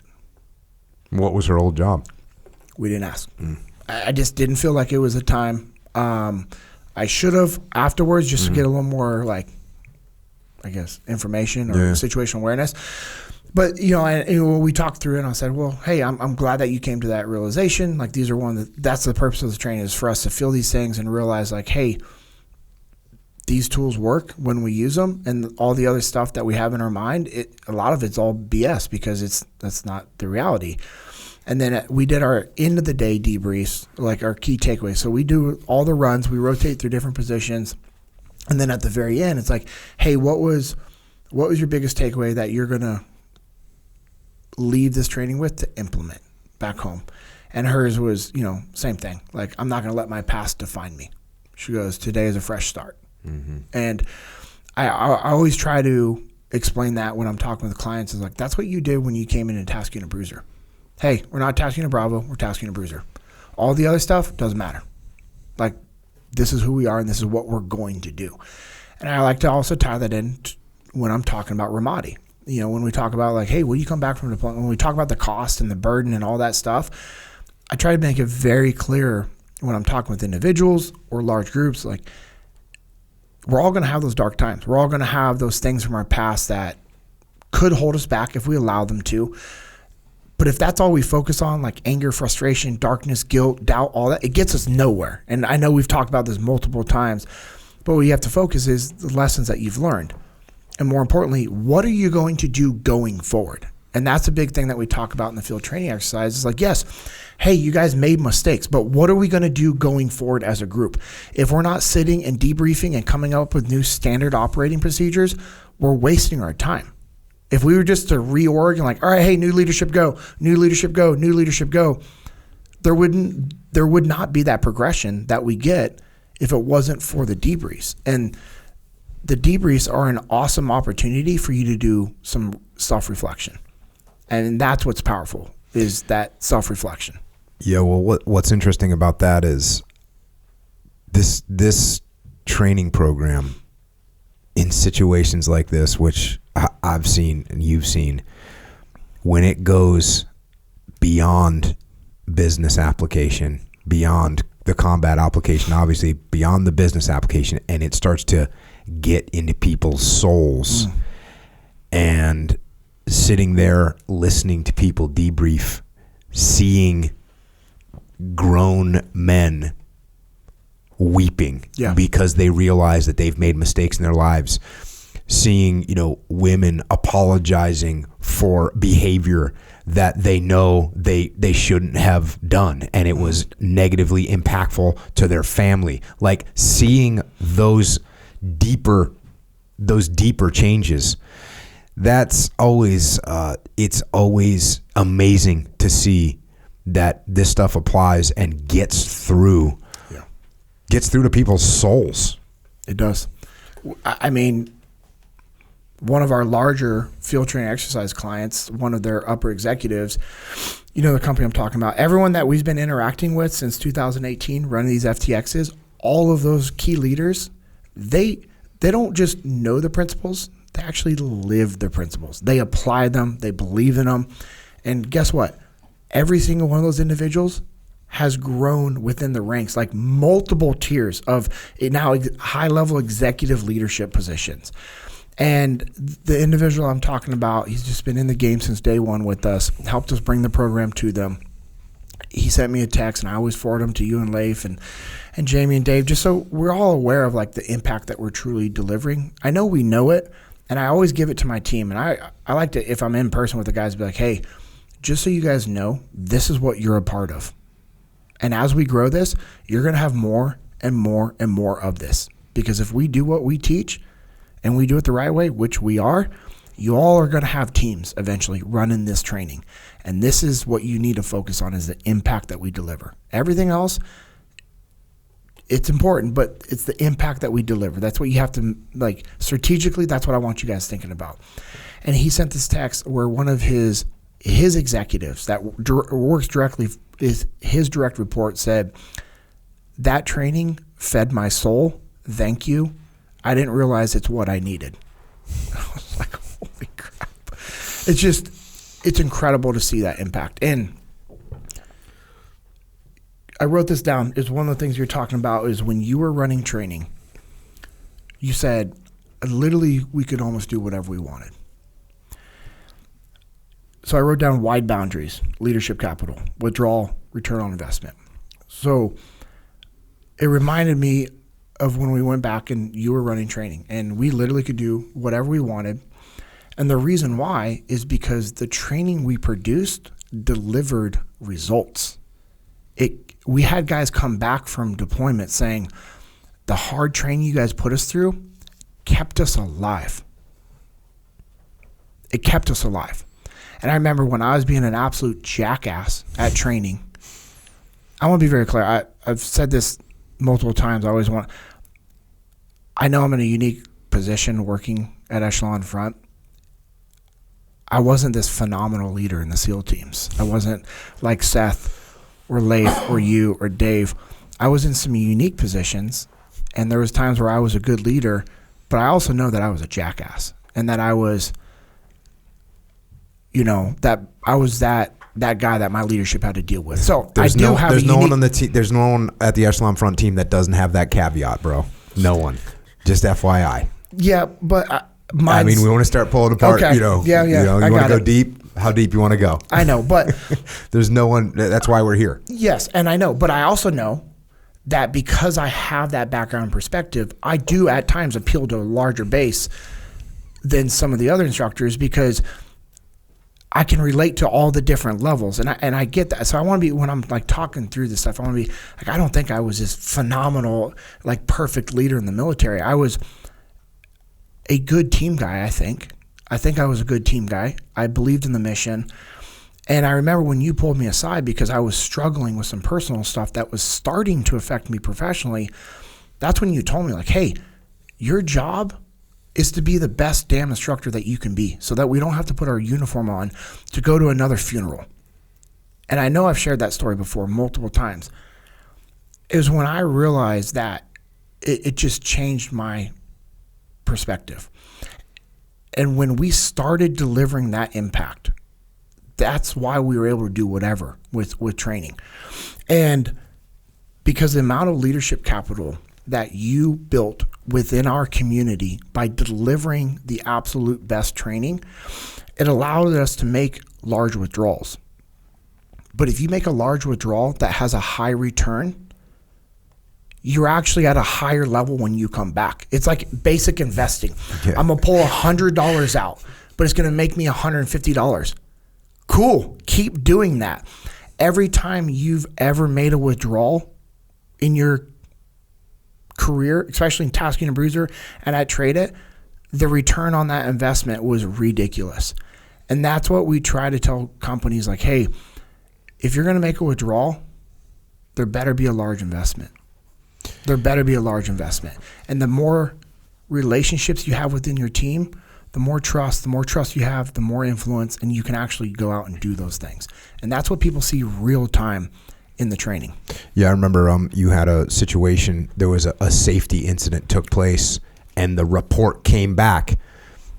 If we hadn't just gone through this training, this would have been a complete disaster. If we hadn't just gone through this FTX training, this is let's say a company that does dangerous work, dangerous construction type work. They had a safety incident take place, and they reported, if we hadn't been through this training, whatever it was, 2 weeks ago, this would have been an unmitigated disaster. Yeah. We were able to get control of it, prioritize and execute, and decentralized command. We made things happen and got the problem solved much quicker than we would have had we not been through this training. So I've talked with the leadership about that, and I asked, like, hey, how can I share this? What can I share? Because I know some of it's sensitive.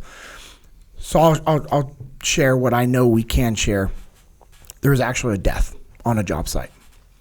And we had been running a week of FTX training. And it was on a Friday. It was a beautiful day. And I remember we came back from one of our runs, and I was looking around, and I could see people's posture changing as they were looking at their phones.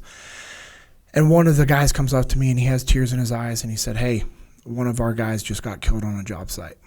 And it brought me back to when Seth was like, hey, Mark just got killed. It brought me right back to them. And I remember sitting and going, wow. That's all I could think about is just like, I didn't think I was dealing with this stuff anymore. And so I said, all right, you guys kind of let me know. I'll give you guys some time to kind of think about it. And everyone's kind of like checking, they're talking, and there's a few people crying and they're upset. And so I make an announcement to the FTX team and to the client, and I just shared with them. I said, hey, I told you guys deal with human life just like we did in the SEAL teams. And you guys have a very dangerous job, but it's a very critical job as well. If you guys don't do what you do, people can suffer. Like, people's lives and businesses can suffer bad. So it's necessary that you guys do your job, but it's very dangerous. And so we go through this whole talk, and I said, hey, I know one of you guys have to leave because it's actually your teammate. I said, you guys have hit all the training objectives. And so we can be done. And this would be a good day of training. Or we can do one more run. And we can do it to honor this gentleman that just got killed. Because I'm telling you right now, leadership is what's going to solve every problem within this organization. If we pulled the thread, there was a leadership failure somewhere that allowed this complacency to creep in, and this individual just got killed. Because what this guy was doing, he had done thousands of times over his career. It was literally thousands of times. And so we finished the run. We finished the day strong. That was a Friday. We had another week with them that we were supposed to do at the end of that month. 2 days later, we get an email from the leadership saying, hey, we'd like to talk to you guys about, some stuff. So we get on a phone call with them, and they're like, hey, can we do another 2 to 3 weeks worth of training before the end of the year? We're like, I don't know if we can.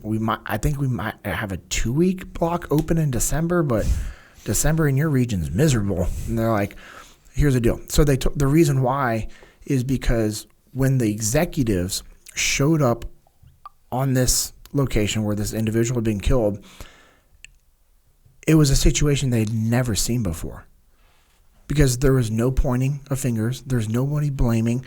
It wasn't the union blaming corporate blaming union. There's none of that. When they showed up, everything would have been taken care of. The executive leadership was being told what they needed to go do. Hey, we're already doing this. You guys need to go do this. Boom, boom, boom, boom. Everything had been taken care of. And there was no blame. There was no arguing. None of that. And then the CEO and some of the other leaders sat down with the union president and some other leaders and was like, hey, how do we make it to where this never happens again? And a union president said, we go all in with that echelon front leadership training. That's the only thing that's going to keep this from happening again. And the CEO goes, okay. And the executives are like, all right, we'll see what we can do. And that's when they came back to us and said, hey, we want another 200 to 300 leaders put through this training. And so we put 400 leaders through that training in 2018. 2019, we're supposed to do a bunch more. And we have continued to have a great working relationship with this client, but it was a union president that was telling the executives, we need to go all in with this training, because he saw firsthand. Well, the reason why everything was running so smooth at that fatality was the leaders had gone through our training earlier that week, that same week. And, it was, I've had a few members from that company go, it was a complete godsend that we had your guys' training that week, because it was a real hard thing for them to handle. And I mean, they've also explained to us like how their culture has changed. I mean, it's been a drastic, and some of the details awesome. of just change. And it's just, when we talk about complacency and leadership solving people's problems, and we kind of get personal and we explain to them like, hey, that problem is a leadership problem. That is a leadership problem, and you allowed complacency to creep in. People get offended at first. They get offended, but then we kind of change the tone. Like, let's pull the thread. If we pull the thread enough, it goes back to a leadership problem that allowed the complacency to creep in. Because if we go to war with that complacency and we combat it and we do what we're supposed to do, we mitigate all those things. That's what we talk about being default aggressive. That's what we tell people. Hey, default aggressive isn't a mindset for victory against another human being. Now, in combat, yes, but we're not talking about that. We're talking about being default aggressive to improve a relationship, work on your communication, being default aggressive to mitigate safety risks. And if you're not allowing that complacency to creep in because of the leadership that you have, because the culture is the ultimate form of decentralized command. And so if your team knows what they're supposed to be doing, they don't cut the corners. Therefore, we keep our people safe. And it enables, like you were talking about in that scenario, like, hey, I'm not having junior leaders step up. They see in the scenarios that we run, there's a void of leadership. Guess what we should do? Oh, Johnny, step up. I don't have an armband. I'm not a leader. And I just look and I tilt my head and they're like, Roger that. And it's amazing. Yeah, it is, all problems are leadership problems. And what does that mean? The beautiful thing about that is that means leadership is the solution. And that means that we can solve the problems. We can solve these problems. It's liberating. And that is a powerful, powerful thing. Hey, man. I mean, we work with so many different companies. I was about to close it, but it's like, hey, that's one company, and we work with all these different companies. I know. Tech companies, financial companies, manufacturing companies, construction companies, energy companies, and just every different facet and every different type of group. From the tech world to the financial world, and the lessons are learned, and the culture is changed, and leadership rises to the surface to be the solutions to problems that these companies have. Yeah, I have to show love for Groundworks, because you talk about a client that's in the game. For sure. I mean, Matt Malone, I call him Mr. Malone. He always gets pissed off at me. He's like, it's Matt. And I'm like, okay. I can't just do that. I have a hard time. I can't, ever since I was a kid, that's the way I was raised. But Matt at Groundworks, I mean, he saw the power of extreme ownership. He read the book and was like, hey, this is what I've been looking for. Came to a muster, paid for some guys to go to the muster with them. Came back, was like, hey, we want to engage with you guys. We did a little trial FTX with a bunch of their leaders. And when they saw that FTX, they're like, okay, we need this. I won't get into all the details of how they run their business and what they're doing, but I can tell you they are extremely successful, growing, expanding, dominating the marketplace, like dominating. And one of the cool things that they do is every company they acquire, their goal is they're acquiring small to medium companies in their industry.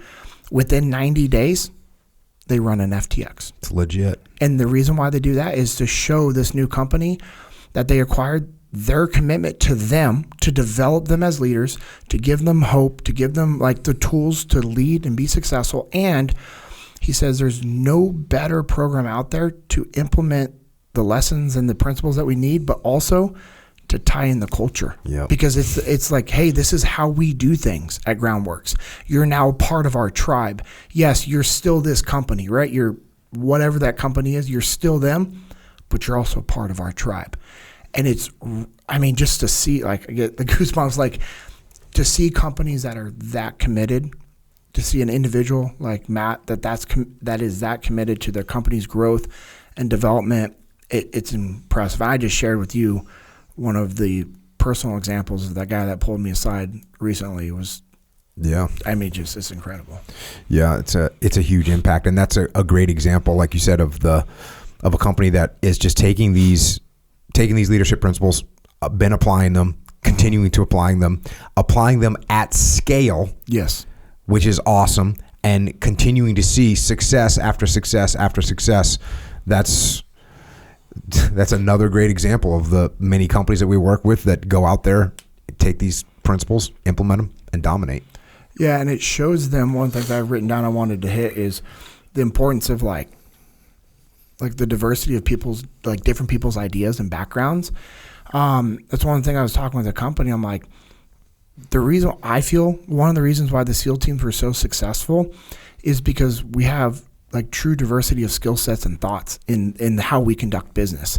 Hey, I can have a platoon full of 18 Jockos, and that's going to be an awesome platoon. But he doesn't have all the things that I need. Not as good as a platoon full of 18 different people. Yes. Not even close. Yes. And I only see things one way, my perspective, and that's not what we want. I want to have 18 different perspectives. Yes, and that's what people see real time in the FTX program is as everyone's rotating through different positions of leadership, we developed this workbook for them so that afterwards they can capture their takeaways, and you see the takeaways evolving as the day goes on because there's all these different ideas and thoughts and the diversity of a company that now they say like, oh, so-and-so, like, her ideas are awesome. His ideas are awesome. Let's get them to work together.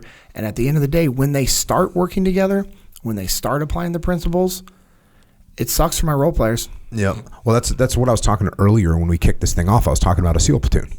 And I was like, oh, you got all these different types of people in a SEAL platoon.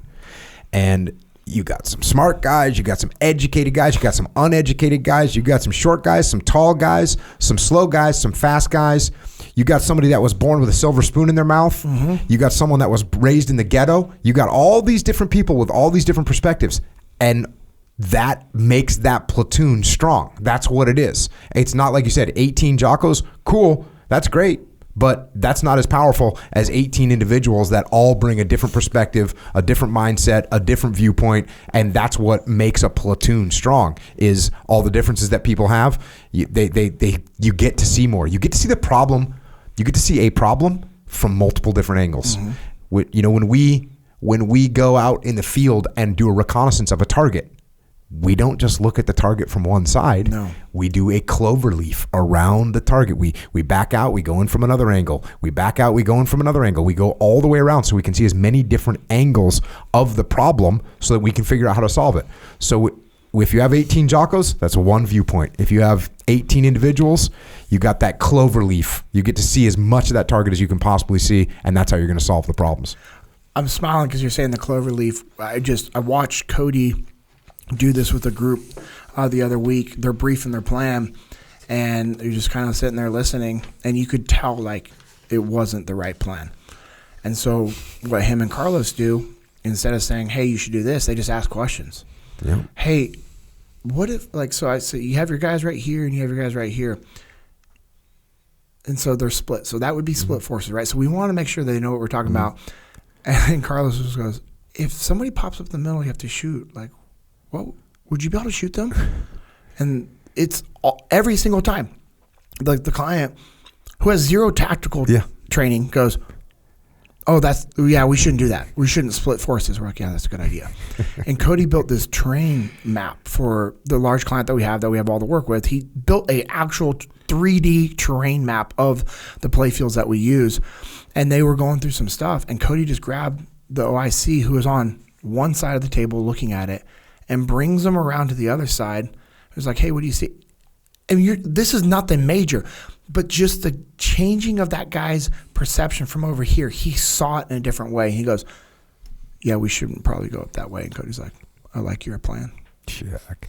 Hey, you've been talking about a bunch of our corporate clients, but also, Yep. What was it? Last year? Was that last year we started the first FTX, individual Yep. FTX? Well, this year, March. Okay, so if somebody wants to, like, let's say I'm just Fred and this sounds awesome, and I got a small company. Mm-hmm. I can't bring an echelon front to teach my company because I only got 22 employees, but Yep. I got 3 people. Yep. My main, subordinate, my 2 team leaders. I want to bring them. So we have a program for that too. And how's that work? Yeah, so we have the individual program, the individual FTX program, to where an individual, like you just said, can sign up and come to the training. Or a guy like Denver Wetton, who's like, I think I want this, but I'm not sure. Like, let me go test it out. He came to the training, tested it out, immediately was like, I need 2 days worth of this training. And so When's the next one? The next one is in April. I want to say April. So it's not, the dates aren't locked down yet? No, I'd have to pull up my calendar. Okay, but we'll go to echelonfront.com, Yep. go to events, muster, individual one. So FTX. FTX 004, it's going to be in Dallas, Fort Worth. So we're going to be back in Dallas again. in April. So it's kind of cool. Yes, the weather's going to be perfect. Yes. And it's the last week in April, whatever that Monday, Tuesday is. I want to say like 23rd, 24th, something like that. That we'll be having that one in April. And then we're looking, depending on how that one sells out, we already have corporate clients that are like putting locks in our calendar on 2022 for FTXs. I know. So FTX 005 and 006, we're not sure those dates and locations yet, but right now, and it's going to sell out. The first 3 sold out. It's going to be in April. So an individual can sign up for it. It's 2 full days of training.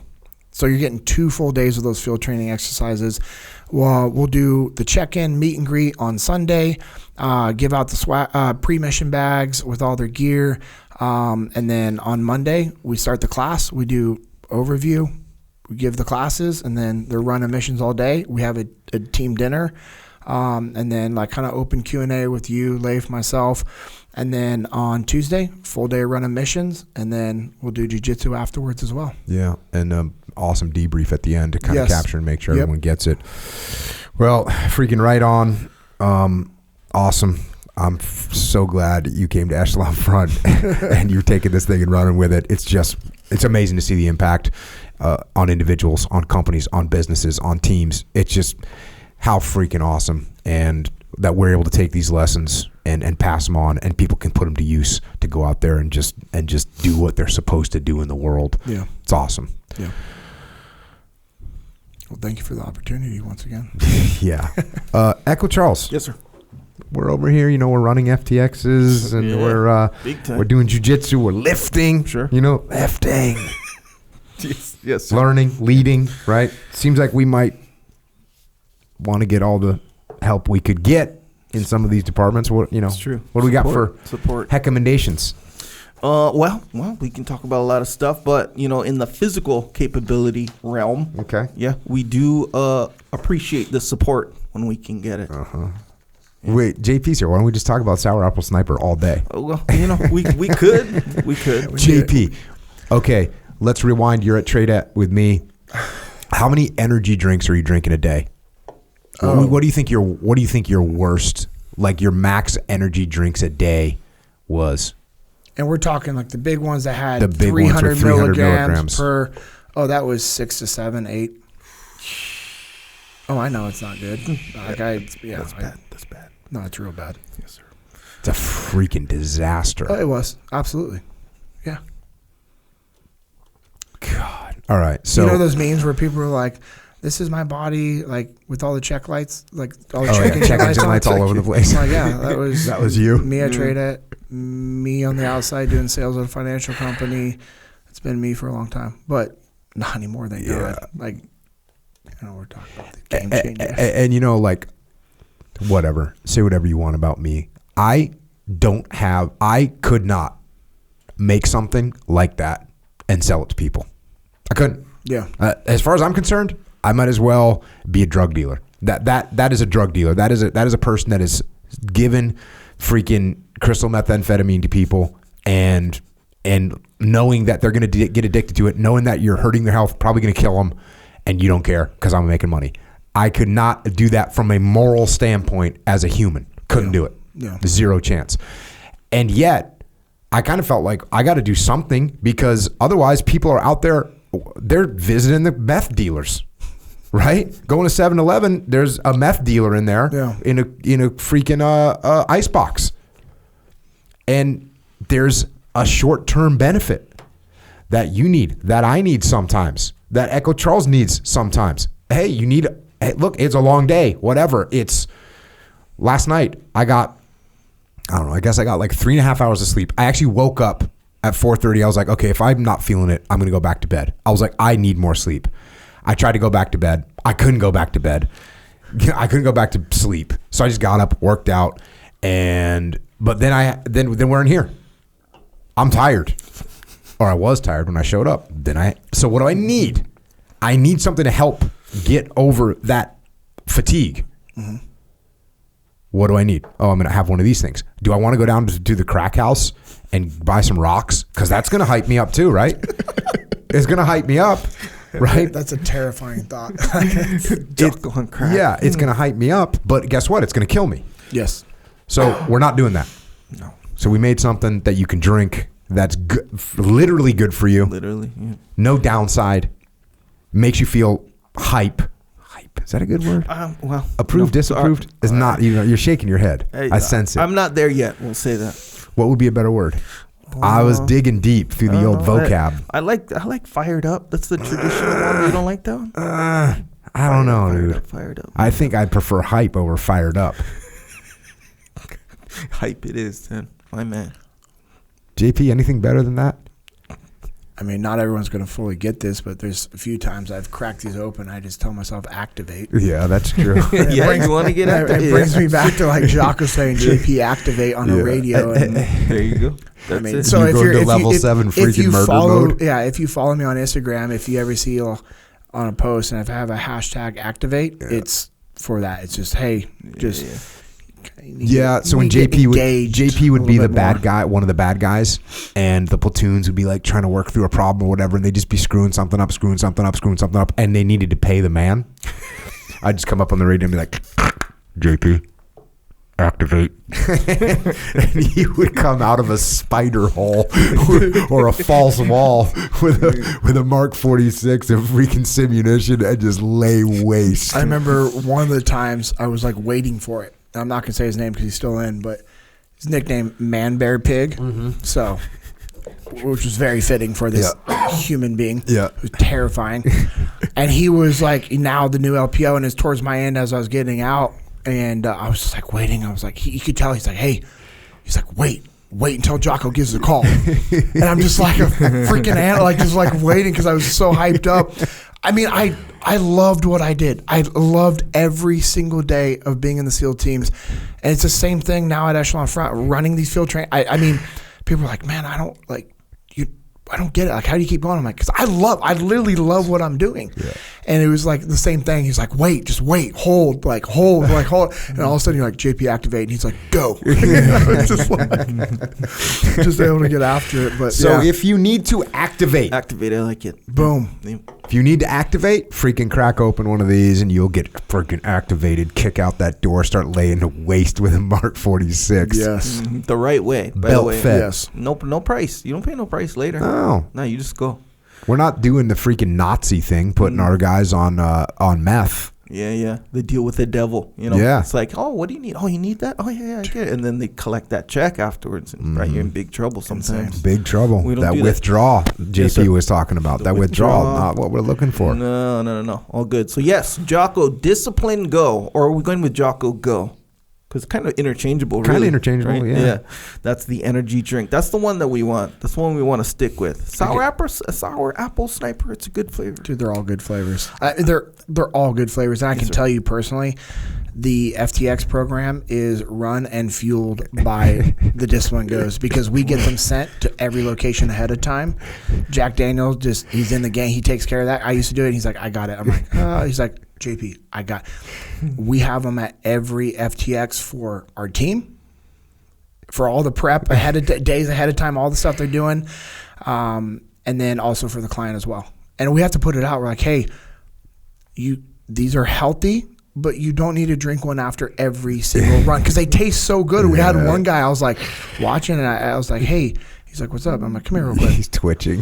Well, no, because you literally could drink 6 of these and Yeah. it'd be equal to 2 of those larger drinks from the True. devil. And so I pull him aside. I'm like, hey, how many? He's like, I've had one after every run. I'm like, you're drinking water for the rest of the day. I'm like, you're good. Stand down, it's still son. like not an unhealthy level. I said, but man, like you don't need to be doing that. He's like, they just taste so good. I'm They like, do. nah, one thing. I was like, I'll let you in on a little secret. I know that in the future they're talking about hopefully having caffeine-free versions. He's like, okay. Dude, he was so excited. The guy was in the game. We'll get there. Oh yeah, we'll get there. and it makes sense because you know how when you drink a different drink or whatever, you drink one, you're like, cool. You drink 2, and you're like, okay, 2's kind of good, whether it be the flavor, the heaviness of it, or whatever. Doesn't have that, and it has electrolytes too, so I can dig it. He's drinking one after every run. Yeah, just feeling it. It's awesome. Anyway, that's yeah, one. Yes, check. I suggest mango. That's my suggestion. I was talking to a gentleman at Biased. the live A lot event. of us are biased you over know, here. a little bit biased, but hey, maybe it's your bias too. JP you know? I said they're all good. They and are then you all got to good. throw out the bias. Okay, so one guy, he was talking to me. He was like, "Hey, I'm gonna try either the orange or the mango." Yeah, Karen was with me. He witnessed this whole thing, and I said, "Okay, you're asking me this. Okay, all right." I said, "I think if you want to go a little bit more exotic, a little bit more risk, Mango. try mango. Yeah. If you want to go to the Tradish. tried and true, you go orange. Yeah. I think sour apple sniper is kind of like on the same level as mango as far as that goes. I don't think so. You think it's more tried and true? No, I think it's tried and true. The thing with the sour apple is it's the sours. It's a lot more sweet than sour. I mean, it freaking tastes good. Yeah, it's sweet. It's freaking sweet. So orange is sweet. Sour apple definitely sweet. Mango has some exotic to it. It's still sweet. Yeah, it's sweet. Yeah, so a lot of people they love it. They think it's like way better, but then some people are just straight up not down. Actually, one person. For the mango. Yeah. You mean me? Yes, sir. Yes, you're right. do. I don't like mango. That Dak Savage will throw you off because you don't know, and then you taste, you're like, oh, Yeah. like, why is this so good? Like you're trying to figure it out, and people that love Dr. Did you know Pepper, Dakota Meyer's starting a distribution company? yeah, as he should. Yeah. He just tell me decided about he's that. just going to become a distributor Yep. of the drinks. Yeah. So he started just rolling into places, and now he's just going on the warpath. So I've like not at that level. I think so. He was talking to Amanda about it at the Vegas Muster, and she's like, "That's amazing." Yeah. You know, that's how I got introduced to the new jiu-jitsu gym I'm at is through Dinnell. It's Formiga, right? Yeah. And at his gym 55, and it was setting him up. So I don't even know how many gyms I have under me as like wholesalers because I can set up them as the same thing. And then I found out the Dakota was doing that as well. And I was like, He's doing it at like freaking he's gonna grocery start, stores and stuff. Yeah, dude, he's so awesome. It's freaking savage, dude. Do it. So yes, okay, yes. So sorry. stay in the We're getting game a with little these sidetracked things. over here. Oh, good. Of course, very exciting stuff. But yes, stay in the game with all this stuff. This Helpful is all stuff. I've had today, by the way. I didn't eat breakfast or lunch, and I've had one of these at the house. Same here. Yeah, it's good. 2 of the pills with it. Just gotta make sure you get that extra fully in your bottle for the flight. And then, It's true. Also, don't forget about your joints. Don't though. forget about you know, those. you talk about complacency creeping in. dude, I can't Like, not.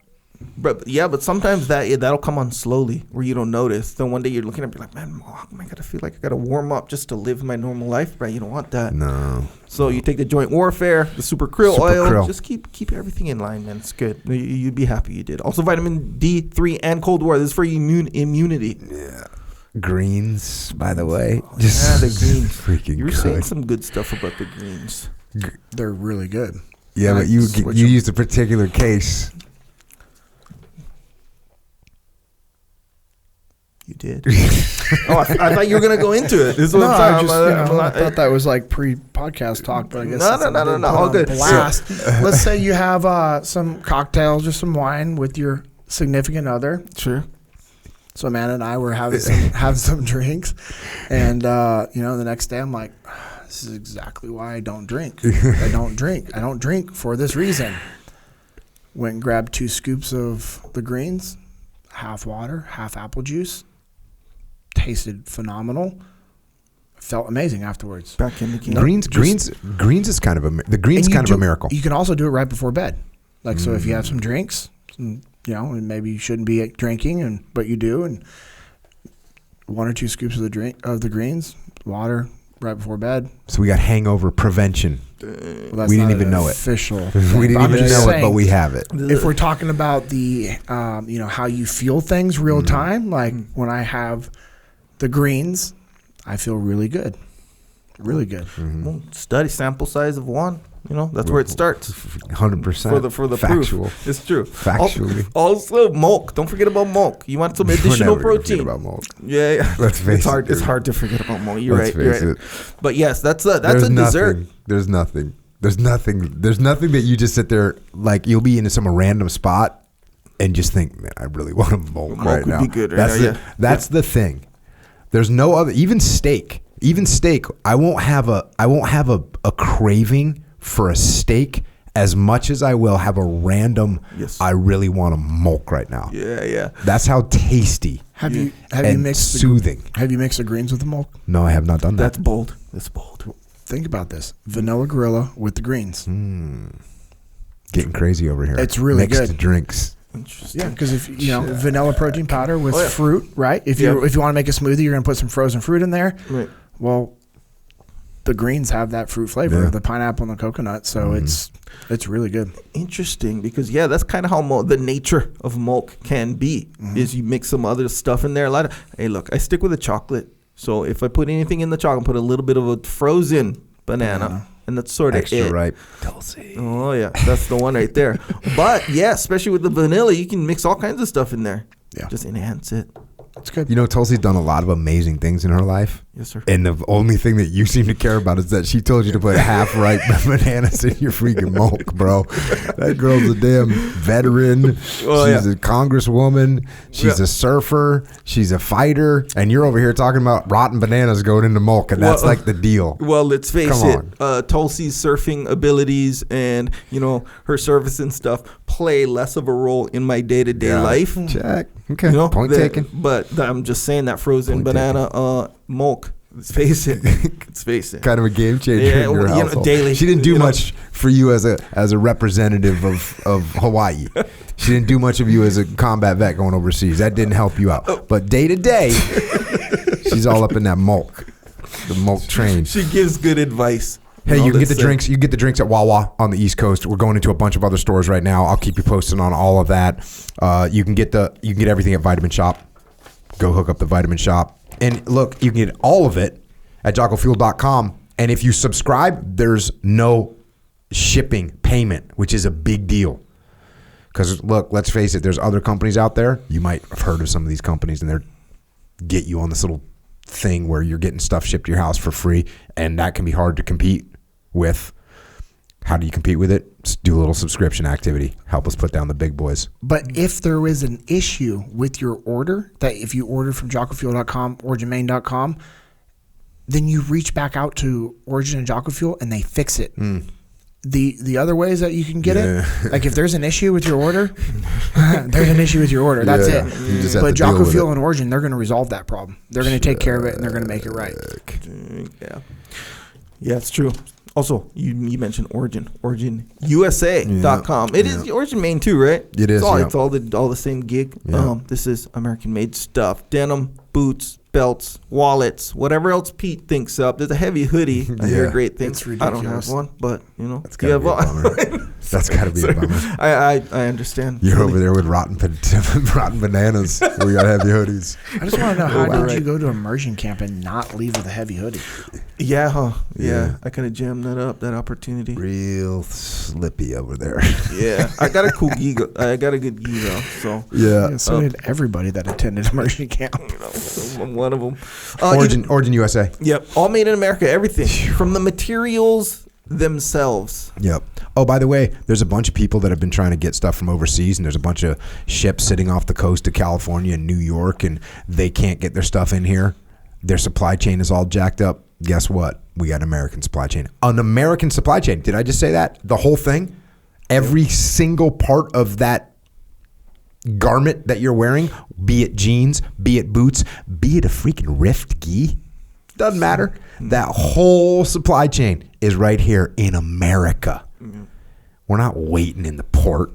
We're not paying somebody to have imposed slave labor to build you a freaking pair of jeans and then call them American. No, that's not American. How can a pair of American jeans not be made in America? Answer me, riddle me that, Echo Charles. It's a hard riddle. You can't solve it because it's wrong. It's a lie. I understand. We're not doing that. Nope. OriginUSA.com. Boom. Also, Jocko has a store. It's called Jocko Store. I know, nifty name. I get it.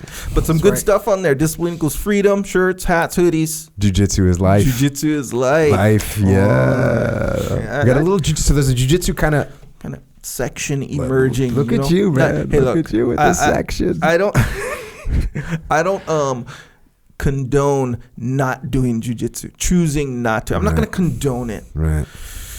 But some people don't. Some people do. The people who do, now they got a little section of representation on the path, on the jiu-jitsu path is emerging right now. You know how many people have told me that they've started jiu-jitsu because of the podcast? Yeah. How many do you think? I don't know. I don't know how many. You know how many people have come up to me and said, hey, I started jiu-jitsu because of the podcast and I really regret it? Zero. That number is zero. Yeah. If you are listening to the podcast, if you're a living human being, go start training jiu-jitsu. Just go start training jiu-jitsu. Start right now. Yeah, it is. Then you can shop. Then you can shop this jiu-jitsu section. Yeah, and also think about all the people that said, "Oh yeah, I started jiu-jitsu. I wish I would have started sooner." 100%. I'm one of those people, by the way. I am too. Yeah. I wish I was born on the mats of justice. I'm sure that would have been great, Jocko. How about that shirt locker, dude? Shirt locker. Yeah. Okay. You know, you're always excited about your little designs, yes. and you say they're. Yes. You give these. You try and explain them. You say they're more creative, or they're more layers. You just say weird stuff about them. You don't know how to describe them. Okay. Your limited vocabulary trips you up right there, jams you up, as you like to say. So I was at Jocko Live last night, and I see a guy's walking up to me, and he's got a shirt that looks freaking legit. It's got like a metallic tank writing on the top, and it says discipline, and then there's an actual tank with the barrel pointed at you as you look at the shirt. And as he gets closer, it's a comic book cover, and I'm on it, some cartoon version of me riding a tank. And it's a t-shirt. So that's the first one that I've said, yeah, well, you know, kind of dope. No, not the first one that's been kind of dope. There's been some dope ones. It's the most differentiated from your standard Jocko store shirts. It's the most differentiated one. Yeah, it was kind of a curveball stylistically. It was good though. Yeah. I think it landed very well. Oh, it did. It says deathcore to the core. Yes, on the does. top. Oh yeah. So I learned something new recently. Somebody was talking about the Shirt Locker subscription, and I know a good amount of people. They're like, man, that'd be awesome. They're like, I just have too many shirts. I'm like, I get it. Trust me, I get it. Well, recently I heard a common friend of ours. I don't know. Put his name on blast on the podcast, but he was like, I have way too many shirts. I don't need it. He's like, but I do the Shirt Locker just to support Echo. And what he does is he gets all these shirts, he wears them for a little bit, and then he just gives them out as gifts to people. And people are like super stoked about it. Dude. And so if you're like, hey, I have too many shirts, I don't need the Shirt Locker, get the Shirt Locker. And just get your re-gift on. And this guy loves it. He goes, he gets so much fulfillment out of just being able to give out the shirts to different people. Or someone's like, hey, I like that shirt. He'd be like, cool. And he gives it to them. There you go. There you go. See, the Shirt Locker, going to pay you twice. I'm going to pay you, going to get a cool t-shirt. It's going to pay you when you give it away to your friend because they liked it. Yeah. It depends on your lifestyle. I don't feel like I have too many t-shirts because of the Shirt Locker, because all of them that come in are in the rotation. Granted, I'm a little bit biased because I probably won't make one that I wouldn't wear. Maybe I would hope not. I don't think so. That would be kind of whack. Yeah. Yeah. That doesn't make sense to do that. Yeah, but you know how how some people they'll anticipate, or they get a lot of recommendations for something, and you'd be like, it's a good idea. I don't know if I would necessarily wear that, but it's like, hey, the proof is in the pudding. Everybody's saying this, and it's actually technically. I got it. I see it now. It is now. Hey, you're just over there at the whim of the people, kind of chasing the glory. Like, everyone else likes it, so I'm just going to do it. That's where we're at. I just figured it out. I call it listening to my people. That's what I call it. Should I not listen to them? Look at you. Maybe I have all the good ideas. I have all the good ideas. I don't want to listen to nobody. You're a politician. Straight from You're a Jocko. politician. So if there was a demand for V-necks, would you go V-neck route then? In the words of both you guys, by the way, if there was a demand signal for V-necks, then yeah, I might consider it. Sure. Anyway, Shirt Locker is on JockoStore.com. Hey, if that's for you, we have some developments in that section, by the way. So if you're a current member, we're going to have some upgrades and some updates for you any moment now. JockoStore.com. That's where you subscribe to this podcast wherever you subscribe to podcasts. Check out the Unraveling podcast with Daryl Cooper, DC. Grounded podcast, Warrior Kid podcast. I got Jocko live last night. Kids, children, put me on the spot. Yeah, so legit. I have one question for you, Mr. Willink. Mm-hmm. Yeah, what's up, son? How can I help you? When is the next Warrior Kid podcast coming out? Because it's been 14 months. Next question from a kid. Hi, Uncle Jake. I'd like to ask you a question. Oh, what's your question, young man? How can I help you? I was wondering when the next Warrior Kid podcast is coming out. Sure those weren't my kids. Yeah. Put you on blast. I'm sorry, man. Also, JockoUnderground.com.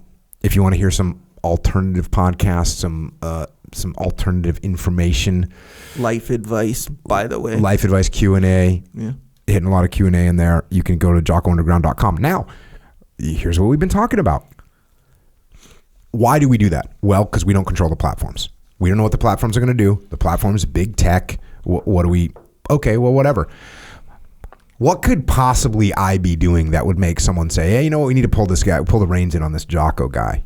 I don't know, but I got freaking straight up shadow banned. Legit shadow banned. Yeah, I was gonna text you because on one of your the video that we did with Travis Mills and stuff, and you posted it, so I'm like, oh yeah, it's fun to see people's reaction to that kind of stuff. And man, it was getting no traction on yours. I was like, bro, this doesn't. And then you had that other one that you were kind of posting like stuff, right? Like the video of your screen. The video that someone sent me of my screen not seeing me. Right. Yep. We got shadow banned. Bro, you got straight up shadow banned. Shadow banned. For what? I actually don't know. I actually am not 100% sure. I have some suspicions. Yeah. I have some things that I think it could be.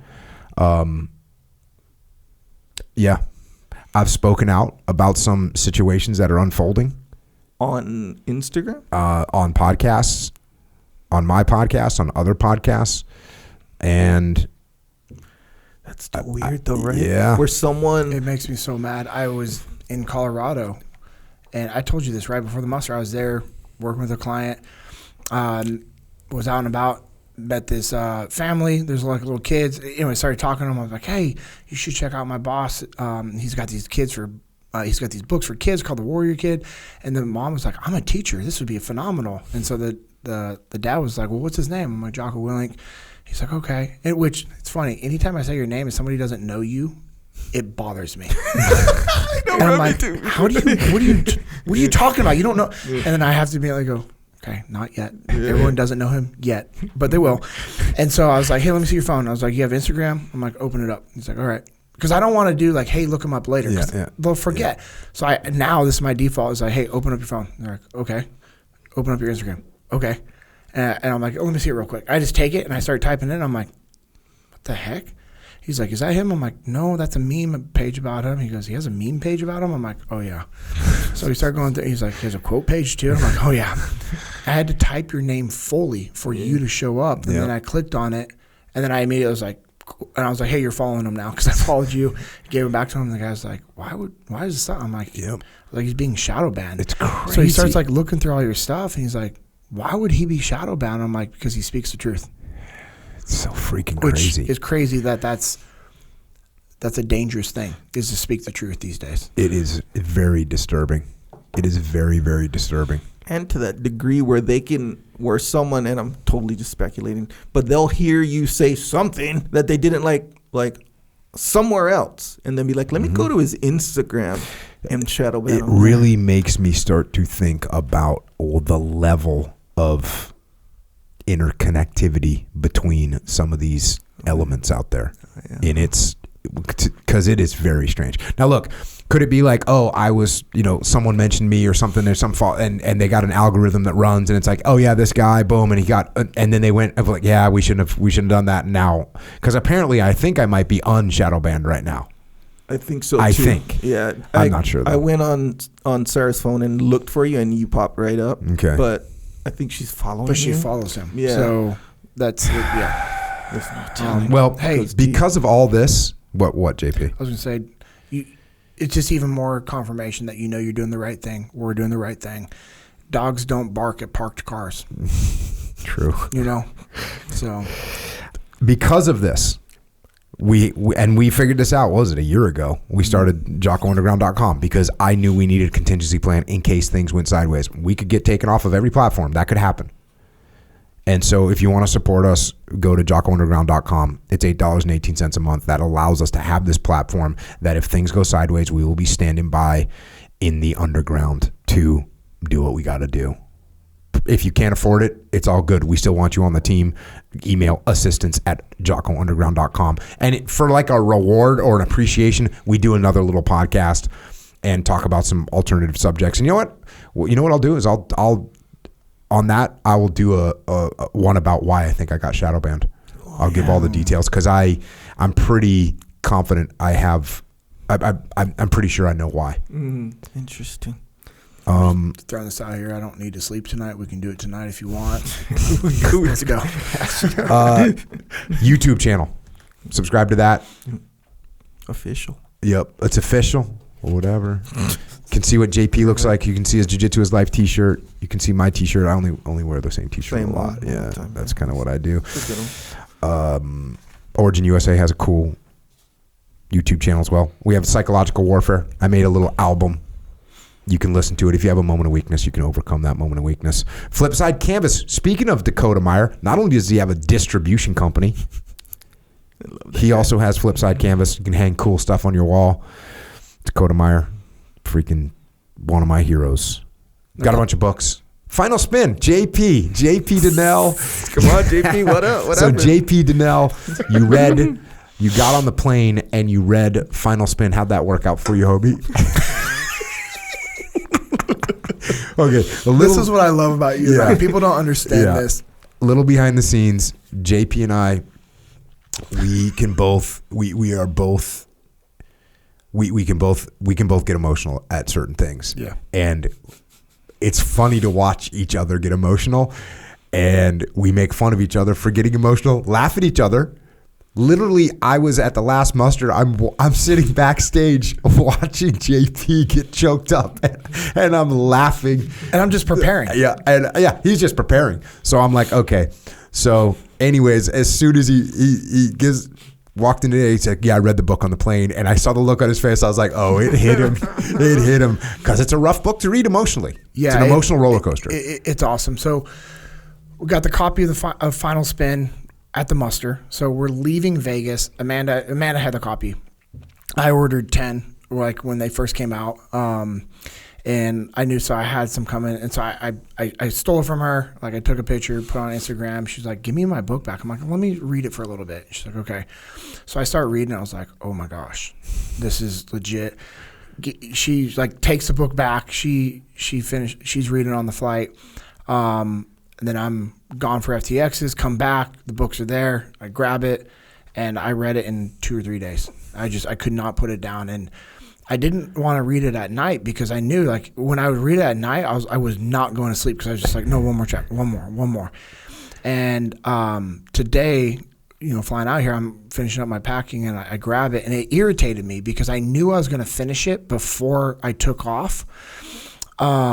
But I needed to finish the book, but I was like, I'm going to finish it. I'm just carrying another book for a week on the road again. And I have my other book that I'm going to be reading or finishing off. But, yeah, it was awesome. Like, I was just, like, sitting there, and I'm very front of the plane.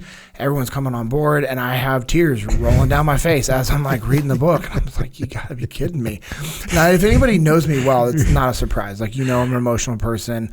One of my real close friends is one of my black belts still, Matt Waltman, and he just knows. He's like, bro, he's like, I know when you're going to get emotional. If he listens to a podcast I'm on, he's like, yep. And then I'll get emotional. Just, if you know me well, you know that I'm an emotional person. And it used to bother me. I don't care anymore because I'm like, well, that's the way God designed me. Yeah, it's the way God designed me.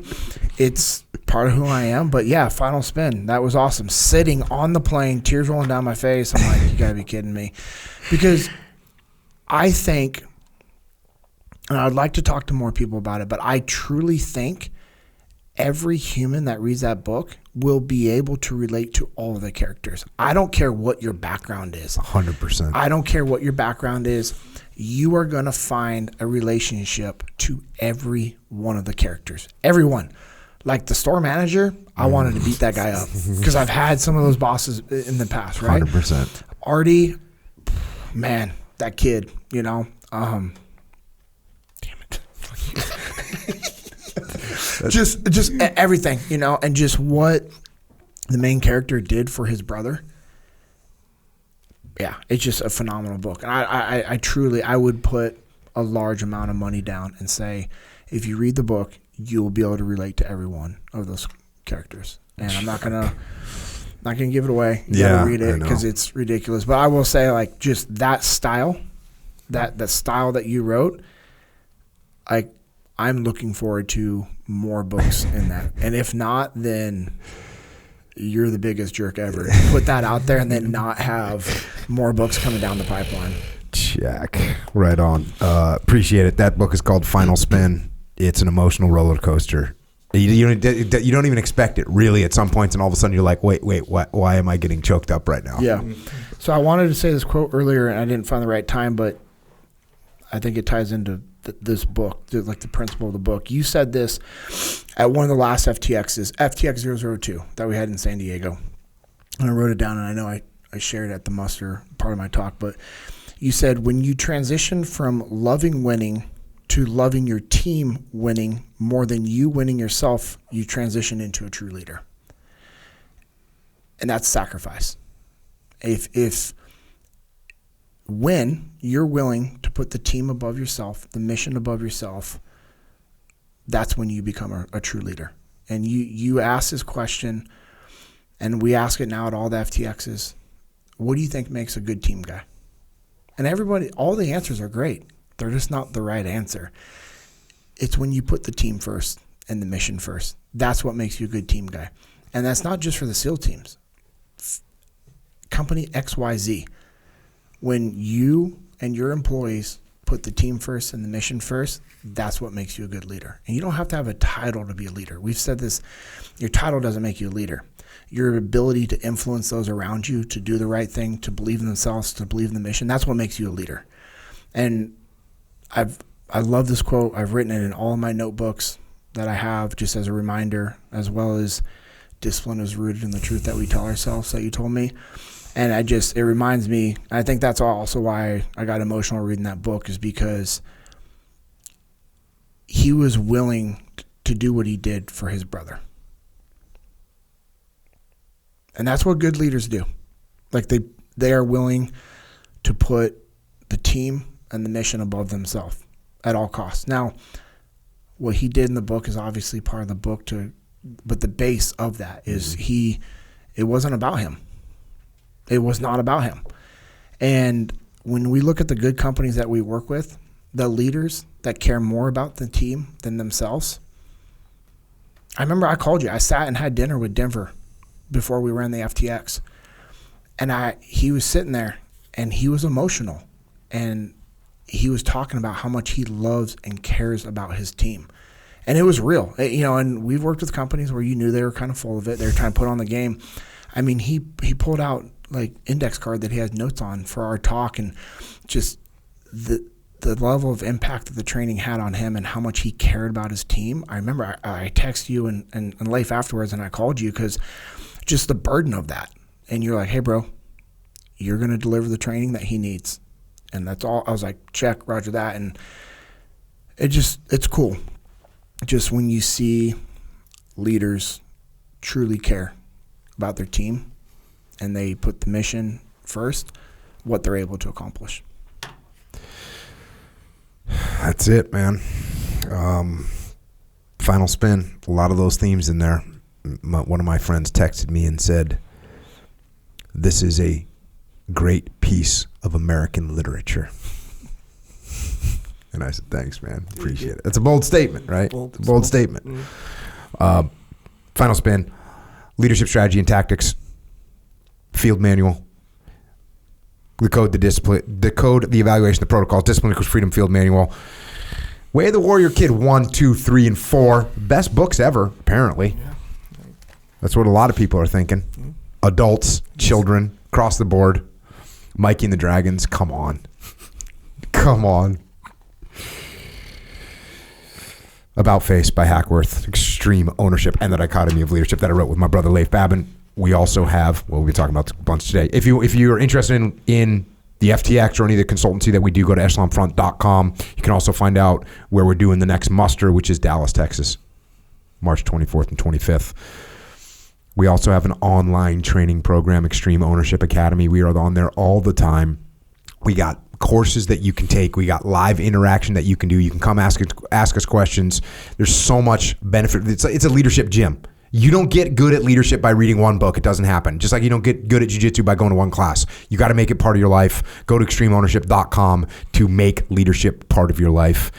And if you want to help service members, active and retired, their families, Gold Star families, check out Mark Lee's mom, Mama Lee. She's got a charity organization. She is really helping out veterans, just giving them treatments. You've had those treatments. Yeah. Hyperbaric chamber. Yeah. Game changer. It was an absolute game changer. My body was in a medical state that the doctors literally were like, we don't know what's going on. I'll tell you what's going on. You were drinking 9 Monsters a day for 3 years. Yeah, no more like 10 years straight. But it was, I was having kidney and adrenal gland failure. And we just, like, when you're going to doctors and they're like, hey, we don't know, this is what we know is going on, but we don't know what to do. We don't know how to stop. We don't know what's causing it. And then COVID hit, and I hit up Mama Lee because she was like, hey, you need to get in these treatments for your TBIs. And I'm like, okay, yeah, because, I have real bad tinnitus and, just issues with just remembering stuff and headaches and stuff like that and problem sleeping. And she'd just been trying to get me into the treatment. Well, I couldn't because I couldn't commit to the treatments that I had to do because of how busy we were.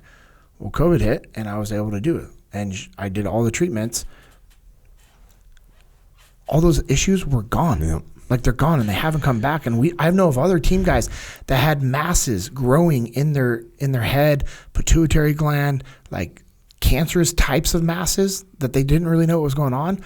Go and get the treatments, and they're gone. Yep. Like, just, it's incredible what those treatments do. And actually, to the point that one of our clients at Echelon Front, that's a part of Dave's LDAP program that we did an FTX for, one of the guys was like, hey, what's a good charity that we can donate to? And I told him, America's Mighty Warriors, this is what they're doing. Well, one of these team members was so motivated because I told him what happened to me. Other members, like Cowie, who's on our team, like he went and got those treatments. He said it's been a game changer. Night and day. And everybody I've listened to, it's not just for team guys. We're talking just any service member that has problems, we're getting them in there. Well, this member of the client that we work with ran up the chain of command, and now their company is doing a thing to where they produce trailers, like heavy haul trailers for the trucking industry. They designed a America's Mighty Warrior trailer where it has the logo on the trailer, on the back, everything, and they're donating, I'm not going to say the amount, but for every trailer, they're donating a large amount to the foundation, and their goal is they want to be able to pay for, I want to say it was like 5 or 7 treatments through. Amazing. I mean, it's incredible. And she's only able to do this through companies and individuals that donate. Yeah, and it's insane. If you ever wonder what happens with money that you donate to a charity and if it's effective, this is 100%. This is what's happening. Medical treatments that are game changers for veterans. So that is AmericasMightyWarriors.org. This is Mark Lee's mom, Mama Lee. That's where you can go to help out with that. If you want any more of my tedious tirades, or you need any more of Echo's perplexed ponderings, or you want some more of JP's hyped up hypothesis, it's accurate. And you can find us on the interwebs, on Twitter, on the gram, Facebook. JP is at JP Dinnell. Echo is at Echo Charles. I am at Jocko Willink. Echo, any closing thoughts? Good to see you, JP, in person again. It's always good to be here. JP, anything to close it out? No, I said what I wanted to say. Right on. All right. Well, speaking of military personnel, to all the military personnel out there around the world, staring evil in the eyes in order to keep us safe, thank you for doing what you do. And to our police and law enforcement, firefighters, paramedics, EMTs, dispatchers, correctional officers, Border Patrol, Secret Service, and all first responders, thank you for protecting us from evil here at home. And everyone else out there, remember, there's always more to learn. There's always new information to absorb. You can always hone your skills. You can always improve your technique. You can always increase your knowledge. And you can always get better. Well, actually, almost always. Because if you close your mind and your ego says that you already know it all, well, then guess what? You won't learn, you won't improve, and ultimately you won't get better and you won't win. So put your ego in check. Go out there. Keep learning. Keep getting better. And yes, keep getting after it. And until next time, this is JP and Echo and Jocko. Out.